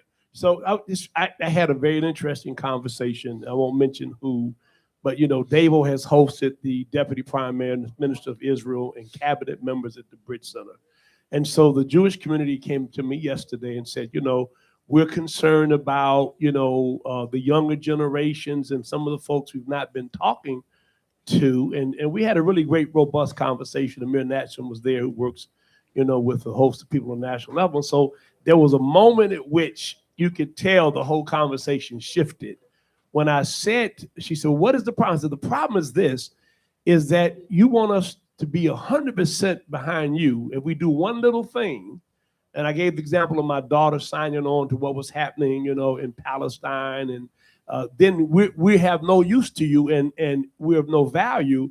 But you don't give us 100% of the same loyalty back. You know what I'm saying? You don't give us the freedom to be able to have a difference of opinion on certain things. So that's a whole nother issue, but I think it's something that needs to be said. Yeah. I think it's an abomination what's happening to those people over there for whatever reason. I mean, when we come to other governments, it's terrorism, it's this. When it comes to us, it's something completely different. And Rev, if I can speak to that for a minute, we all watched a terrible, heinous attack a couple days ago at Temple Israel. And that is just so awful that somebody tried to attack a Jewish synagogue. We've got to condemn anti-Semitism in all of its forms. And I also think we also got to be really clear that there is a difference between the Jewish community here in America and the state of Israel, right? And we've got to be able to talk about the bad things that a foreign government does without anybody confusing that for a religious community here at home. And I think it's important for us to constantly be talking about how we step up to protect the Jewish sisters and brothers from religious discrimination here in America, and also be able to talk about our responsibility as Americans to hold accountable other countries for what they do. And I think it really starts with the money that our government spends to subsidize other countries' militaries. Yeah. And I'll just be clear about that. The second biggest recipient of foreign military funding, so literally our money going to fund foreign governments' militaries, is Egypt, where my family immigrated from. And honestly, I think we should start there. I don't think the Egyptian government should get tanks and bombs because we pay our taxes. I don't think anybody who pays their taxes next month says, yeah, I can't wait to buy the Egyptian government a tank. So I think this, and we're going to move on, but I've studied this, and I call it FDR, Federal Domestic Relief. I've looked at the foreign aid budget, and people should look at that budget because they're folks we claim we don't like, but still get money from us as a government. Cuba, we have military bases there, and that's the whole premise of it's our money spending on us. We don't have any problem spending that kind of money on things that does not benefit the American people. And I think there needs to be a mass movement saying, we put this money in your hands. Some of it needs to come back into ours. Yes. That's a perfect segue back into bringing us local. And not that obviously it was a terrible situation that locally happened. We also want to talk about your successes, and you hosted your 300th event this week. How successful have you been about getting your word out for candidacy and how you're going to help affect change? Yeah, look, when your name's Abdul and you're running for U.S. Senate, you take nothing for granted. So we go everywhere. We talk to everybody. I've been now to 80 different cities. You said 300 public events. And we don't do these events so they're made for social media or made for picture time. We do them so that we're both listening to and understanding the issues that people are facing in their lives. I want to know how our healthcare crisis is affecting everyday people. I want to know what their challenges are when it comes to sending their kids to school or breathing the air in their communities, or what they worry about when they walk outside at night. And we're learning, and then we're reflecting back what it is that we actually want to fix. So we got a very simple message. We want to get money out of politics, put money in your pocket, and pass Medicare for all. And it's simple, but it's resonant because it's what I'm hearing everywhere, because it just shouldn't be this hard. It just shouldn't be this hard to afford groceries or send your kid to a dentist or go see a doctor or work the same job tomorrow you worked yesterday. Hello. And folks are telling me the same things. You could go up north to a place like Sault Ste. Marie in the Upper Peninsula, or Houghton, which is the Upper Peninsula's Upper Peninsula. Really? And they'll tell you the same thing as they'll tell you right here in the heart of the city of Detroit. And so I think it's important for us to be able to build a movement that reaches across the divides that too often politicians don't think they can breach, to build together the things that we cannot have alone, that we only can have together. So women are the predominant voters. And we got to change that, obviously. But you're launching a special focus on women for Abdul. Tell us about that. That's right. To your point, Rev, we need everybody voting as much as we possibly can, right? Your vote is your voice in this democracy. But we're so excited to be launching our Women for Abdul program. And, you know, it is not a campaign launched effort. It was actually a group of volunteers who came together and said, you know what, whether it is reproductive rights, it is universal child care, it is making sure that women get equal pay for equal work. We believe in this campaign to be able to deliver those things. And we want to build a Women for Abdul movement. So that's going to be launching today. We're really, really excited about that launch for folks who want to get involved. I hope that you'll check out our website. Is there an event somewhere where you're launching that? Yes, sir. So it's going to be just up the road in Birmingham, and it's going to be this afternoon. I'll tell you guys exactly what time and where. It's going to be at 3 o'clock at 34300 Woodward Ave in Birmingham. I hope folks will check it out. I think it's going to be a great event. Good. And by the way, if anybody in the audience has a question, just step up. We have a microphone you can ask. Ed? I really got two questions I want to ask. You foresee any possibility of us getting rid of lobbyists? I would love to do that. But I'll tell you this, the reason lobbyists are so effective is because they come with a corporate check when you're running for office, right? So they write you a $10,000 check, right? Or they write a check into a super PAC that runs ads for you. And then when you get elected, the lobbyist comes up and says, well, if you'd like that help for your reelection, here's the bill we want to pass. If you address the fact that they're buying politicians off legally in the first place, then all a lobbyist is somebody who comes in and suggests something. See what I'm saying? Yeah. There's no quid pro quo on the other side, right, when you're running for office. And I think that's the most important thing. So I'm perfectly fine with somebody coming and saying, hey, I think you should do X, Y, and Z, as long as every politician is in a position to be like, no. The problem right now is they got elected because they took the money, and now they're beholden. If they want to get reelected, the cycle repeats itself. Right. And the other part of it is, once you're elected to Senate, how active are you going to get us to be in the era of TBT? And what I mean by that, time before Trump. A lot of these things got to be reversed. It was executive order, so it's not as hard to get rid of that as it is getting rid of a bill or a law.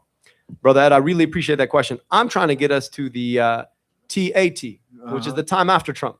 Okay. Right? Because I actually think that right now, everybody's playing their own version of Make America Great Again. Yeah. For all of us here, we're like, let's go back to 2015 before I ever came down that hideous escalator. Right? Well, For his side, he he wants to take us to 1930 something, right? But I think we've really got to reach forward and say, what is 2028 going to look like? Because I want a world where we purpose build a lot of the laws and policies in our country to actually work to build the future we want rather than to take us back to anything. And I think that we all got to get past this Trump thing. A lot of Democrats will run. They hide behind Donald Trump not to have to say anything. Donald Trump needs to be stood up to. He needs to be beaten. And he needs all of the things that he's done to destroy our government have to be undone. But the thing we have to do is realize that we've actually got to build forward, that a lot of the things we need are things that didn't exist in the first place or had been a little bit old-fashioned in the first place. So we got an opportunity to say, all right, we're going to stand up to him. We're going to stop him from doing the terrible things he's done. But we're going to build a government that actually solves problems that are coming rather than trying to rebuild the stuff, right, for the problems we had in the past. Yeah. No, I'm just using it as a set point. I got you. Yeah. Chantel? Hi, everybody. Hello. Hey, Chantel. I'm a supporter of Abdul El Said. I don't work here, Sabrina. I'm an audience member today. So one thing that is very, very important is when our legislators bring money back. And What type of things are you going to bring money back to Michigan for? And which is very important for all of us, because this zip code and District 7 in the city is unfortunately one of the poorest zip codes in Detroit. So how are you going to help people like this? Let me give you a couple. Number one, who's sick and tired of their basement backing up every time it rains? Yeah. That is a problem of water infrastructure, right? We don't have the infrastructure. We've never really built out the infrastructure that we need, right? So that we can drain effectively. And then they created this drainage fee, which is just a fancy way to tax you more, right? Because we haven't actually built the water infrastructure. So we need federal investment in water infrastructure. And it's not just us, right? You got cities in Tennessee who can't keep up their basic water purification systems. So we need a massive water bill, and we should be leading that here out of Michigan to rebuild the water infrastructure so babies aren't drinking leaded water, so you're not worried about your basement backing up, so people in places like Tennessee get the clean water that they deserve, so we don't have to worry about getting taxed just because we've got a janky old water system. That's number one. Number two is this. Too often, right, when we talk about quote unquote economic development, they're talking about giving your tax dollars to a big corporation who promises to bring back a couple jobs that never really actually come.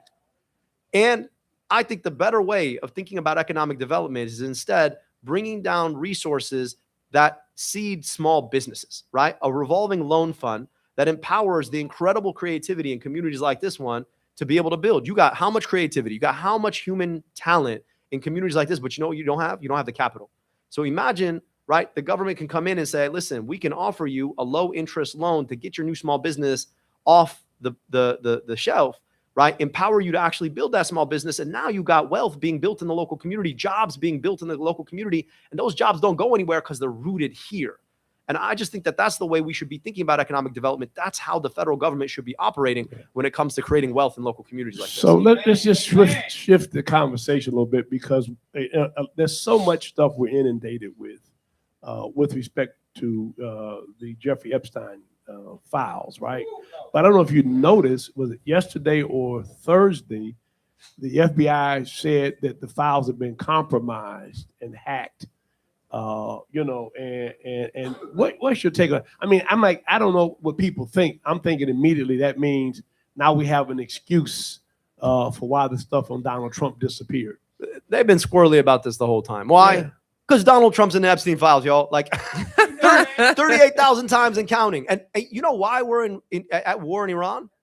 To divert the attention. Yes, because every single time we talk about the Epstein files and Donald Trump, you know what he does? He wags the dog. There's a reference to a famous movie about a president who creates a whole war just because he doesn't like something that's happened locally.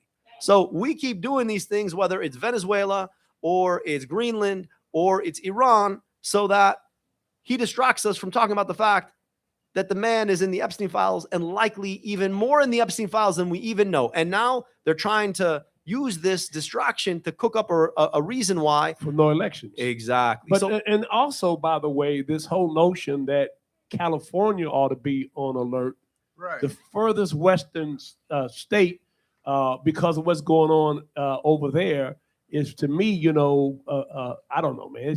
I don't know if people really see through this stuff. And here's the thing that's important about all of this is, and I've said it in my church. If another person tell me that vote doesn't matter, I'm slapping them. So they're going to bail me out of jail because we're in this mess because enough of us, or even worse, too many of us voted for this man. Yeah, I mean, black people and Hispanic people and folks who were not Arab going and to Muslim benefit. folk. Yeah. And look, at the end of the day, we all got to get right about the fact that not all that glitters is gold. And Donald Trump is a phenomenally gifted liar. That's what he is. And he came in, he lied to a lot of folks. He got you thinking that he was going to work for you. Well, he said, quote unquote, what do you have to lose? Right? He told the Arab and Muslim community that when he got elected, he was going to stop the bombing in Gaza. And he lied to all of us. And the question I think I'm trying to ask all of us is to say, what does it look like for us in this next election to actually invest in our own communities? Amen. What does it look like to empower all of us, to bring us together? Because here's the thing about it, Rev. You and I both know people have been trying to divide our communities for a very long time. Yeah. And I just think at this point, all of us are in the same boat. All of us want our kids to go to good schools. All of us want good health care. All of us want a job that we know is going to last. All of us want a shot finally at the American dream, and all of us want to make sure that we can keep our voices at the ballot box and vote. And all of us got to come together beyond differences to invest in those things. So I have all this. I got this language around all of this. So I told Chantel we're launching the We Party. The We Party. We that are pissed on, we that are pissed off, we that are excluded. Come on, y'all talk to me. Come on That's now. right. We that have trouble paying our bills. We that put tax money in but get no tax money out. The We Party. That's who we are. And that's black, white, rich, poor, young, old, fat, skinny. Yes, sir. You only have but 2 minutes, so don't give me excuse me. Hold on, no, don't give me a soliloquy here. Just give me a question. Excuse me. Can y'all hear me? Yes, sir. We hear you. First of all, I just want to emphasize 3 weeks ago, our beloved Sheffield did say unity. Something that we lack. We like to come out to vote because we think our vote don't mean nothing. And he just said, next person tell me and him that you know what's going down. But this is what I want to say about unity. The scriptures say how pleasant it is for brothers and sisters to dwell together in unity. Democrats, independents, we're in a crisis. Not just a mental crisis, we're in a crisis. And that crisis is we must vote. This election here. I'm gonna cut you off. Okay, praise God. Because I got time on my schedule tomorrow at church if you want to preach. Yeah. Do you have a praise the Lord. Praise the Lord. Do you have a question? Amen. Yeah. Unity is something that we must emphasize, not just here, but in Washington. Amen. And I feel that, look, ain't nothing we can't do if we come together in unity. All right, give her the microphone. And my name is Cedric Tooks. Okay, Thank you. Cedric, she got a real question. Thank you, Cedric. Cedric, he said Tooks because he took the mic. Go ahead. Appreciate that. We've worked together before in the past with animals and all that stuff, and that's great. But I felt called to ask you this because I think you have a unique opportunity here. I was raised Jewish. The temple that was crashed into, my niece was there yesterday. My daughter was down the street. Jewish people are scared because to us, the Holocaust, like many of you feel, slavery is so close to today, right? That didn't happen. Jewish people are scared because the Holocaust happened so close. My grandmother's brothers were killed in it. So we want to preserve, we have this idea like preserve Israel in case we ever got to flee. Okay, do I believe that? Whatever, that's a whole. Have you talked to the Jewish community? Have you been to, what temples have you been at? Yeah, I've been to, so I grew up 15 minutes away from Temple Israel. Right. One of my really good friends from high school is a rabbi in the area.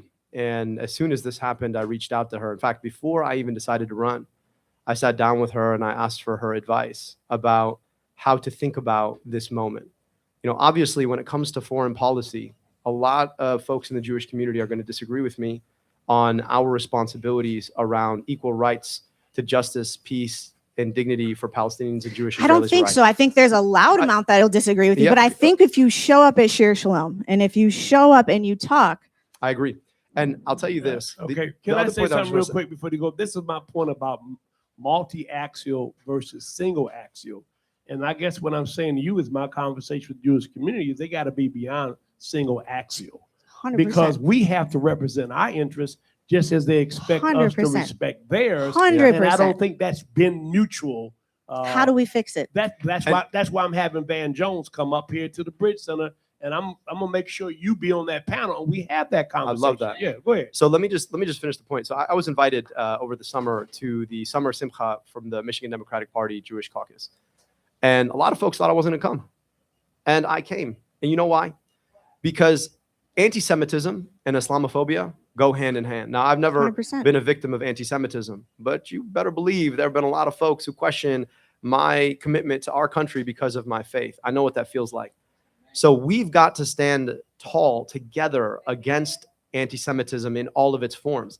And that's why I said earlier, we've got to differentiate between the Jewish community here in Michigan and in the United States and across the world, and even in Israel, from the government of Israel. Those are two different things and have to be differentiated. And I will always show up in every space to demand equal rights to dignity for Jewish people wherever they are. And at the same time, demand equal rights to all people. And I think that comes from the same work of fighting against discrimination, whether it is by race, it is by faith, it is by ethnicity, it is by immigration status, it is by gender, it is by sexual orientation, gender identity. I think we've got to recognize that is all one fight. And when our Jewish community, our Jewish sisters and brothers are targeted because of their faith, you will find me at the front of the line to fight for them. I have 1 minute left, and the bottom line is we ought to be as zealous about the degradation and oppression of others as we are about finding the freedom for us. Last minute, tell people how they can reach you and support you. I hope folks will come and check us out at abdulforsenate.com. You can also follow me at Abdul El Sayed, EL-SAYED on socials. I hope that you will, you'll follow us, you'll share what you like. And then the last thing I'll tell you is this: the most important thing we can do is see each other eye to eye. So I hope that coming out of this conversation, you'll actually reach out to somebody you haven't talked to in a while and just say, hey, I listened to this guy named Abdul. He said some things, right? And I think we should all pay attention. So I deeply appreciate the opportunity to be here with you, Rev. I appreciate the really thoughtful questions, the opportunity to share a bit more. I hope folks, again, will check us out, abdulforsenate.com. I am Abdul El Sayed, running for U.S. Senate. All right, that's it. Vote Abdul. Be right back after this. Listening to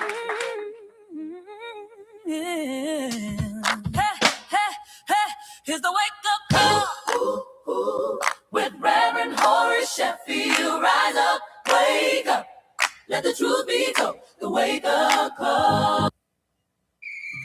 This is Super Bowl champion Lomas Brown, and I get my Saturday morning wake-up call from Reverend Horace Sheffield, my man.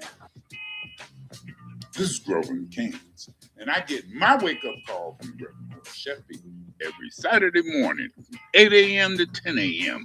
on 101.5 FM or 1500 a.m. The wake-up call with the Reverend Horace Sheffield.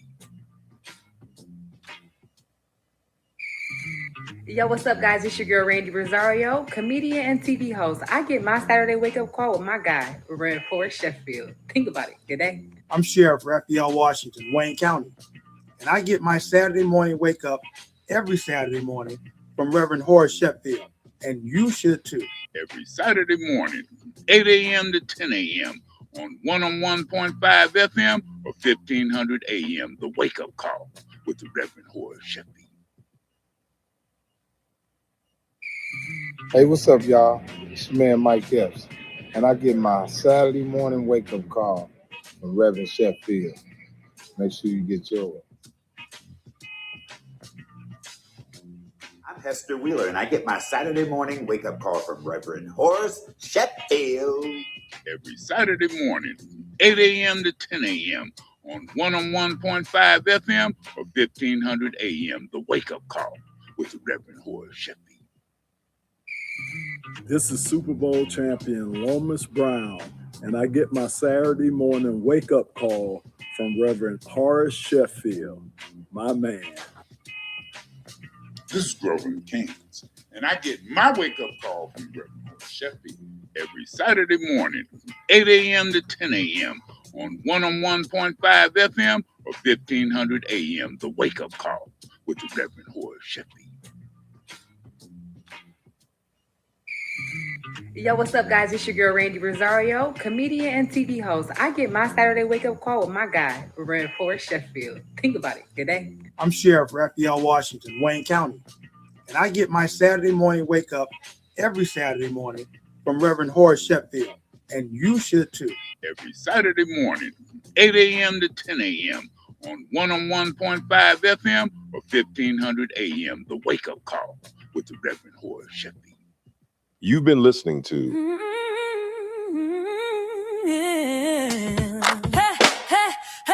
Here's the wake up call with Reverend Horace Sheffield. Rise up, wake up, let the truth be told. The wake up call.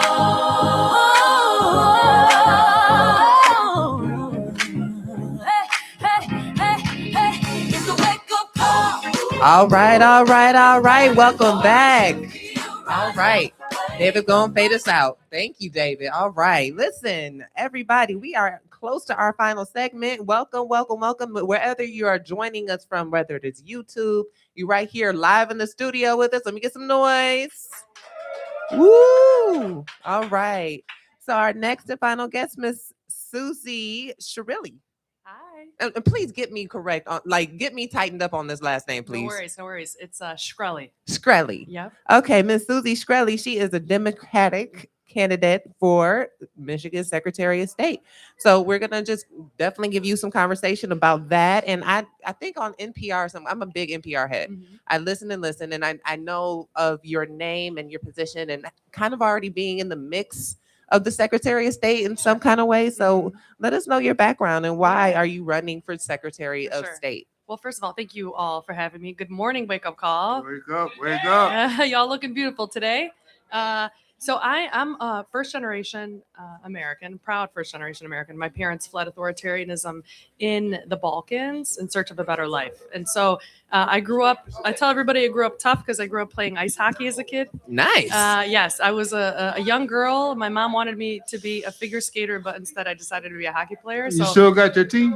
Yeah, I still got my teeth. Thankfully, back then they made you wear a mouth guard when you were a kid. So, I grew up playing ice hockey. It taught me how to be tough. Taught me when to stand up, when to lead, when to follow. And then I grew up hardworking. I grew up in my family's restaurant, learning the value of customer service. My dad is 70 years old. He still gets up and he goes to the restaurant in Waterford. It's called Copperstone. And look, I'm going to make a shameless plug. sorry. Yeah, By go the way, ahead. her What name- is it? I want to make sure her name is Suzanne. Yeah, but I told her to call me Susie. Did you? Okay. Well, Susanna's my your legal name. staff person told me to make sure I correct you. So. No, Susanna Shkreli is the name you're going to see, on the ballot. Suzanne Shkreli. Yes. All right. But I'm going to Swelly with Shkreli. Yeah. See, I had to get it right too.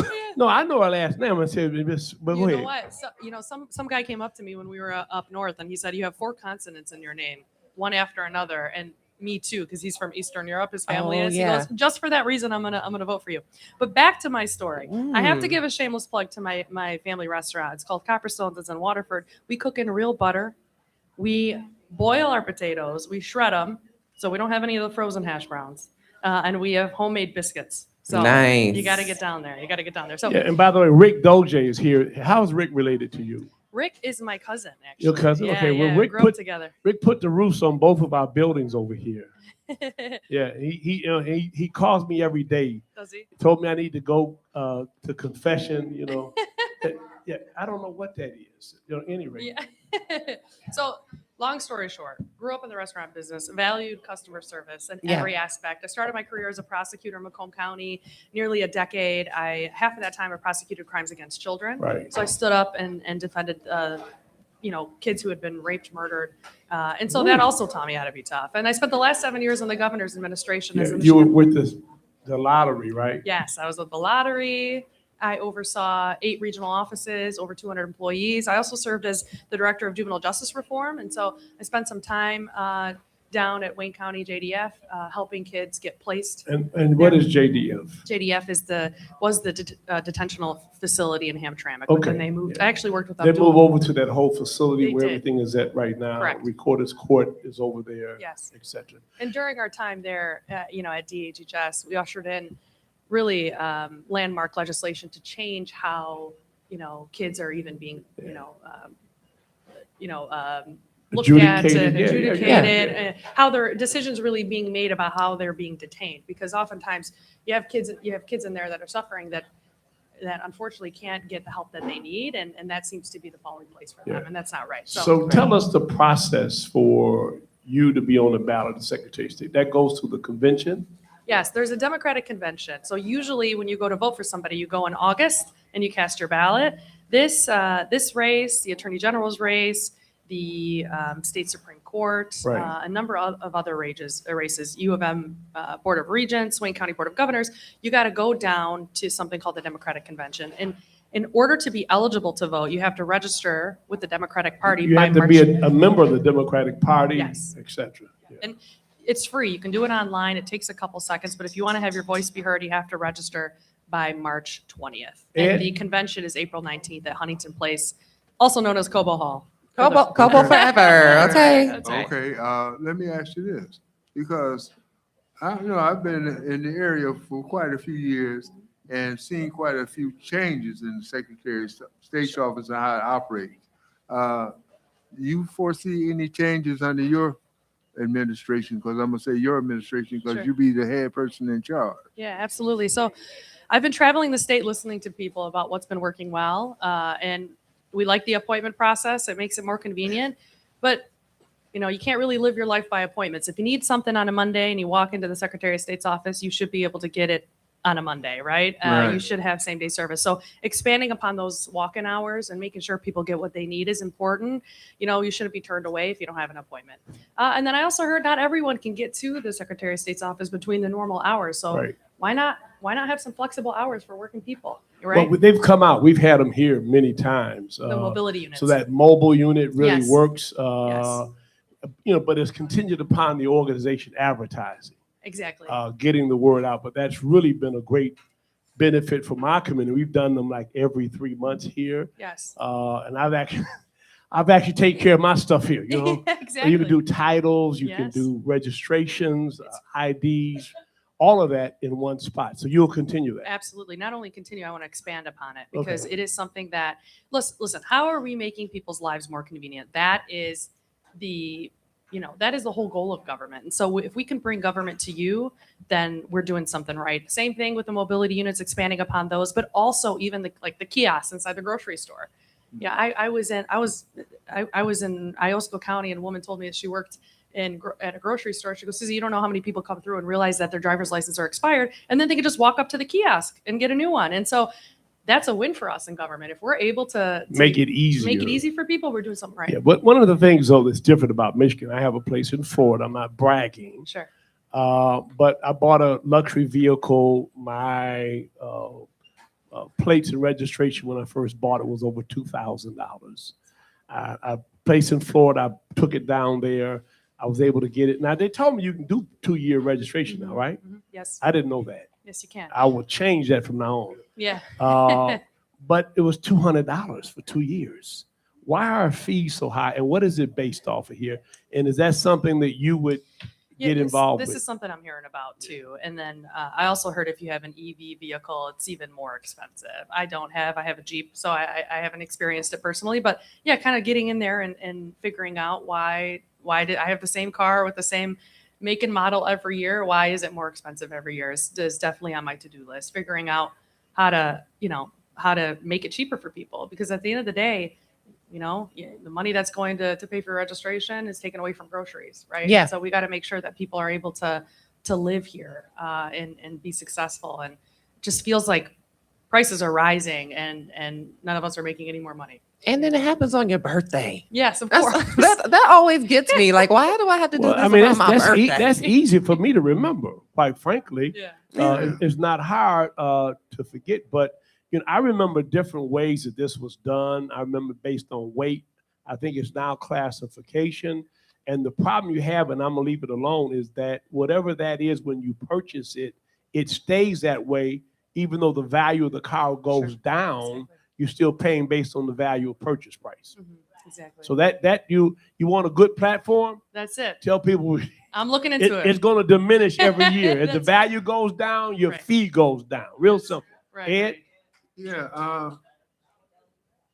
As far as scheduling for your road test or your what you need to get your license. Is there going to be a easier process or a more stringent process? And why I say more stringent, because we got some drivers out here that really don't need no licenses. I don't know how they even got them. And I know you're not involved in the ticketing process, but we should definitely need some filters obtaining that license in the first place. And I know I'm a senior, but we got to put some. And drives a truck, so you better whatever you decide to do, start with him, okay? Yeah, but I'm saying this seriously. As a senior, some of us have gotten too old to be driving, so we need to be retested. But the age is not the issue. No, but and I think she can speak to this. I am aware of the fact that the Secretary of State, as you age, does require certain things. Is that not right? I actually don't believe that's the case. Really? Yeah. I thought think it there was. are some states that do require. Okay. But that's something I got to look into and get. Yeah, I back to you know on in it. Florida, when you turn 75, then it's every so many years you have to have some statement from the doctor that says you're able to drive. What about voter registration and where you are on that? Because that Michigan's been picked out to be picked upon. Yeah. Well, one thing on the drivers. And we have 1 minute on this, but we're going to be here for the whole segment. Okay. Go Okay. ahead. Well, Yeah. let's start with the drivers. I have a comment about drivers training because I've Okay. been traveling the state. First of all, it's over $1,000 to get your kid to through the segments in order to get Wow. their license, and it never used to be that. It was that free way. when I was in high school. Used to be done through our It was schools. done at the Detroit Public School. Yeah. Yes. So I'm hearing about how expensive it is, which is it's now for profit instead of being run. So one of the things I'm interested in is finding a way to put it back through our school systems to make it more affordable for people. And then I also heard about disparate treatment between people, where you're from, what you look like, how it can sometimes be predatory. If you miss one class, you got to re-register and lose all your money. I want to make sure people aren't being taken advantage of. And so that's important to me, number one. Standards. Yes. And making sure that everybody, if you have a disability, that there are proper accommodations. And a friend of mine told me that it cost her $15,000 to get her son through driver's training because he was in a wheelchair. Wow. So that's not And that's accessible. an expense that the customer bears. As I said, at most several high schools when we were coming up had driver training courses. I went to Southwest. When we come back, we're talking more to Susanna, who wants to be our Secretary of State. By the way, they thought that Gretchen Whitmer looked good. Put her picture on the Secretary of State seal, boy. People be moving to Michigan. We'll be right back after this. You've been listening to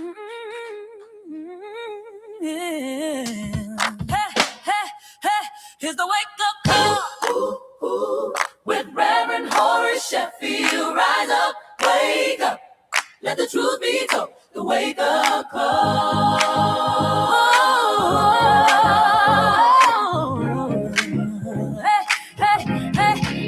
It's the wake up call with Reverend Horace Sheffield. Rise up, wake up, let the truth be told. The wake up call.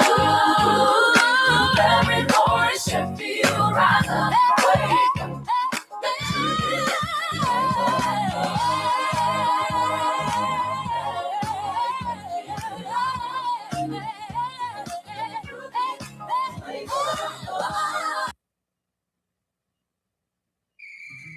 Hello, everybody. This is your girl, Erica Alexander, and every Saturday morning, I get my wake-up call with Reverend Sheffield. Make sure you go on and get some of that. All right? What is that? Is that someone called? Is it Saturday? Every Saturday morning, 8 a.m. to 10 a.m. on 101.5 FM or 1500 a.m. The Wake Up Call with the Reverend Horace Sheffield.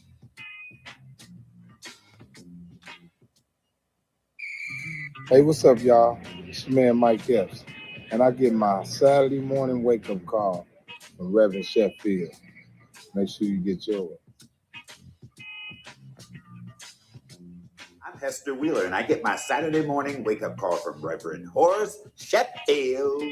Every Saturday morning, 8 a.m. to 10 a.m. on 101.5 FM or 1500 a.m. The Wake Up Call with the Reverend Horace Sheffield. This is Super Bowl champion Lomas Brown, and I get my Saturday morning wake-up call from Reverend Horace Sheffield, my man. This is Grover in Kansas, and I get my wake-up call from Reverend Horace Sheffield every Saturday morning, 8 a.m. to 10 a.m.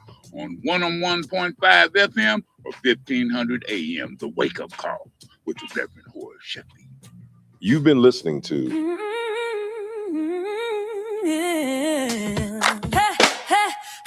Here's the wake up call with Reverend Horace Sheffield. Rise up, wake up, let the truth be told. The wake up call.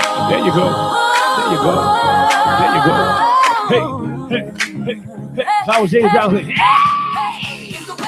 All right, this is our last segment. We're winding up, not winding down. We're here with a young lady who has aspirations to be our Secretary of State. Worked for the Lotto, right? For a long time, and part of the governor's administration. Let's be real clear that for her to be on the ballot, you've got to go to the convention and you've got to be a delegate that cast your vote for her to be on that ticket. Is that correct? That is correct. And we have sign-up sheets in the back. There you go. If y'all want to sign up, we're gonna find a way to get you there. And it's impressive that you came here with African Americans who were on your team. Of course. Well, No, it's not of course, because we have some folks that are black that are running for office don't have African Americans on their team. Well, let me just give me a 1 second to say something about Jesse Love. Jesse Love is it Jesse? Jesse, we're talking about you, Love. Yeah. Hey, you, Love. Jesse is my campaign manager. Oh, he is. He is. Well, how about that? Yeah, he's. Is he old enough? He is old enough, and the man knows a lot, and he's a wealth of knowledge. He actually worked on Adam Aliyeh's campaign, and now he's which on one? I'm not sure. There's several iterations. The one for Congress, I think. Okay. Or Secretary Yeah. of State. Well, he wasn't responsible for the petitions, I hope. I don't know. He wasn't. But All Jesse right. is the best. And I also want to give a And shout the out. young lady here who's Yes. yeah. Yes. We're And, talking about you right here. yeah. And she is? Olivia Pope. Yeah, she is. She's a fixer. Okay. Yeah, she does She's on our marketing. marketing Wasn't team. there Yeah. Olivia Polk on one of their programs? Yeah. I also have Anna on our team as well. She's an organizer. Okay. So we have 7 minutes. Yes. People, I always have these patented things, a way of saying things that, I told my daughter years ago when she ran, whatever you do, don't make it sound like vote for me, I'll set you free, right? Sure.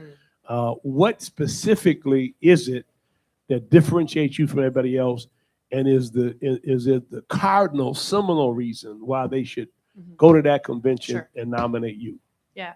Well, thanks, Rev, for the question. I think I'm the best overall candidate. I have a clean track record of service and showing up. I want to be the Secretary of State.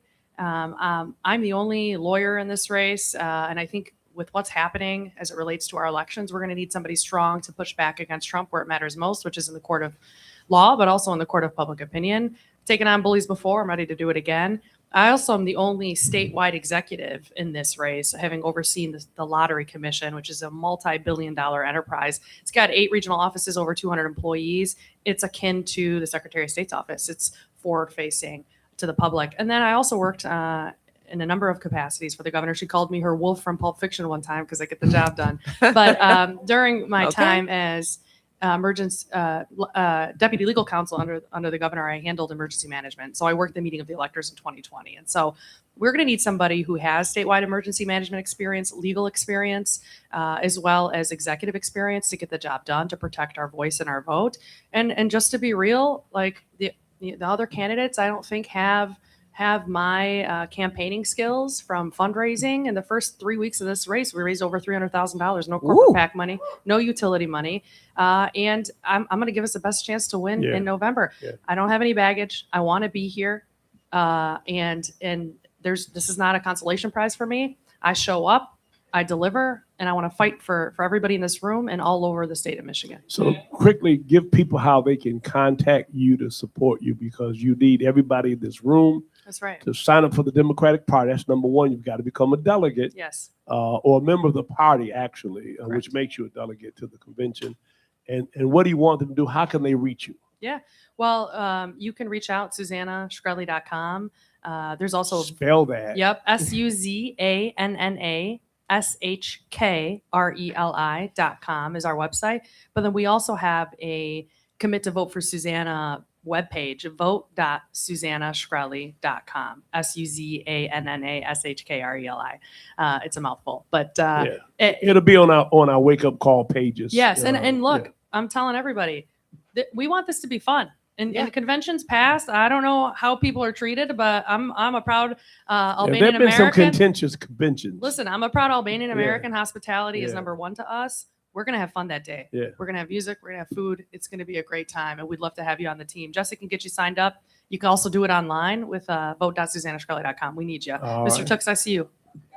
All God right. bless you. Yeah. So, I tell you, if you want to be noticed coming into the convention, Bring let Mr. him be Tux. at the front. Okay. Yeah. Oh, my gosh. Mr. Tux, I need you. I met Yeah. Mr. Tux at a day of empathy at the Shrine of the Black Madonna last week. Yeah. Well, he's going to other churches now. He's supposed to become the mine. Yeah, I'm Okay. coming. Yeah, I'm talking about him. Oh.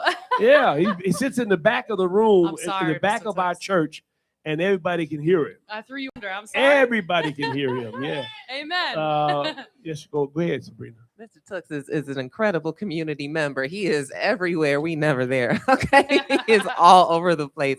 Okay. So in your endeavor to become the Secretary of State, which I personally hope you will, I think you kick booty. Thank you. And Wait, she hit what? she kicks I kick she booty. kicks Oh, butt. she kicks booty. She Okay. kicks butt, you know. Oh my She's God. and I love that I don't know kind if of that's the person, right not term, even but go just ahead. woman. But so okay, so what are the She's actual topographical, by the way. She's transformative. indeed? And She's administrative. All of those things, which are so important. Let me just say this: one of the most critical things is going to be what's happening in this midterm election. But go ahead. And that's where I wanted to go with it. How are you planning to enforce our right to vote, and how, you know, what are some of the campaign aspects that you want to promote? Yeah. So day one, I want to appoint a voter protection advisory council, and that's going to be with experts from different communities across the state, voting rights experts, legal experts, as well as national experts. And we need to make sure that we are defending our right to vote, and that's going to be through a preemptive plan, not one that sits back and waits. And so before election day comes, we're going to have the groundwork to understand what's happening, filing legal motions if there's any question about what the law says, so we have a clear view of what's happening, and then contingency planning A through Z. And I've done that before as an emergency manager, you know, in the governor's administration, and I'm ready to do it again with people at the table, because it's going to take all of us to defend our I registered to vote in my civics class at Cass Tech in my senior year. Remember that? Oh yeah. Or history class. I mean, civics. Is that still happening today? Because I think for us, at least, it was the Vietnam War. And, you know, I had a draft card. I mean, so we were very conscious of what was going on and on the national level. It's still happening. It's still happening, but there needs to be more, right? We need to be in schools. Kids, I feel like kids these days, they don't understand how important it is to vote. And in being a first generation American, our votes didn't count back, you know, where my parents came from. So it's a privilege that people have died for, and people got to get excited about it and get into the kids. Well, I have a 10-year-old granddaughter who was out front on my daughter's campaign when Ben Crump came. She's a great speaker. Love it.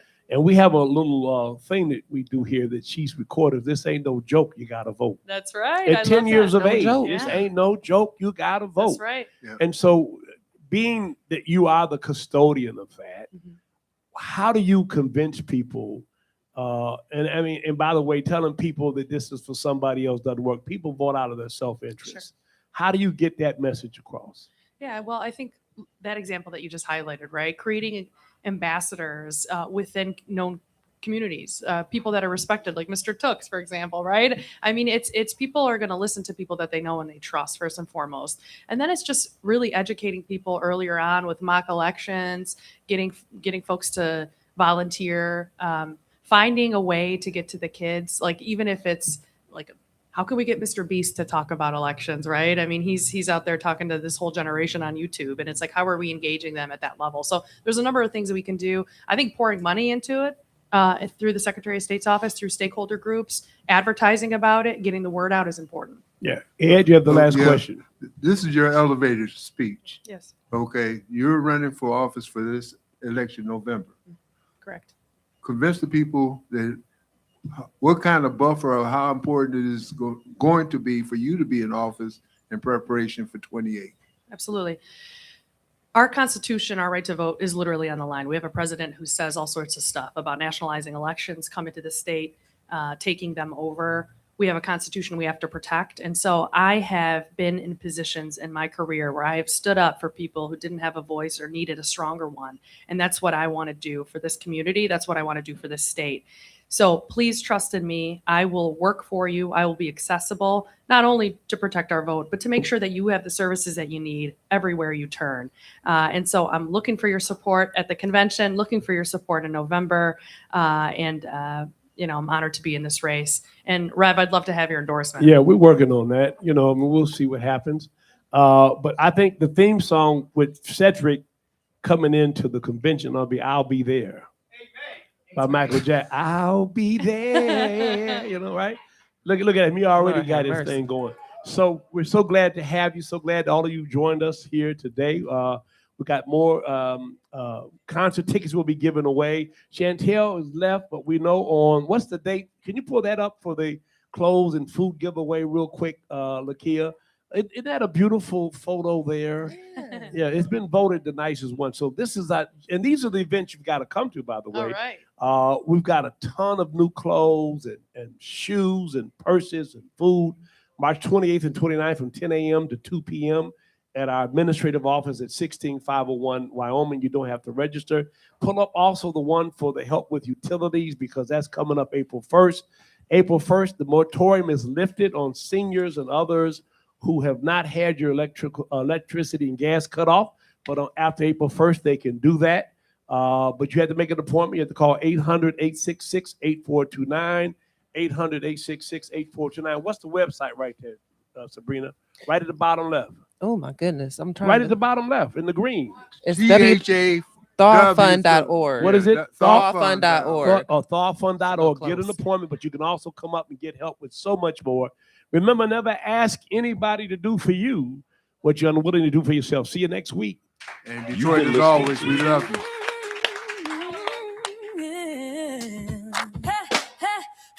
Here's the wake up call with Reverend Horace Sheffield. Rise up, wake up, let the truth be told. The wake up call.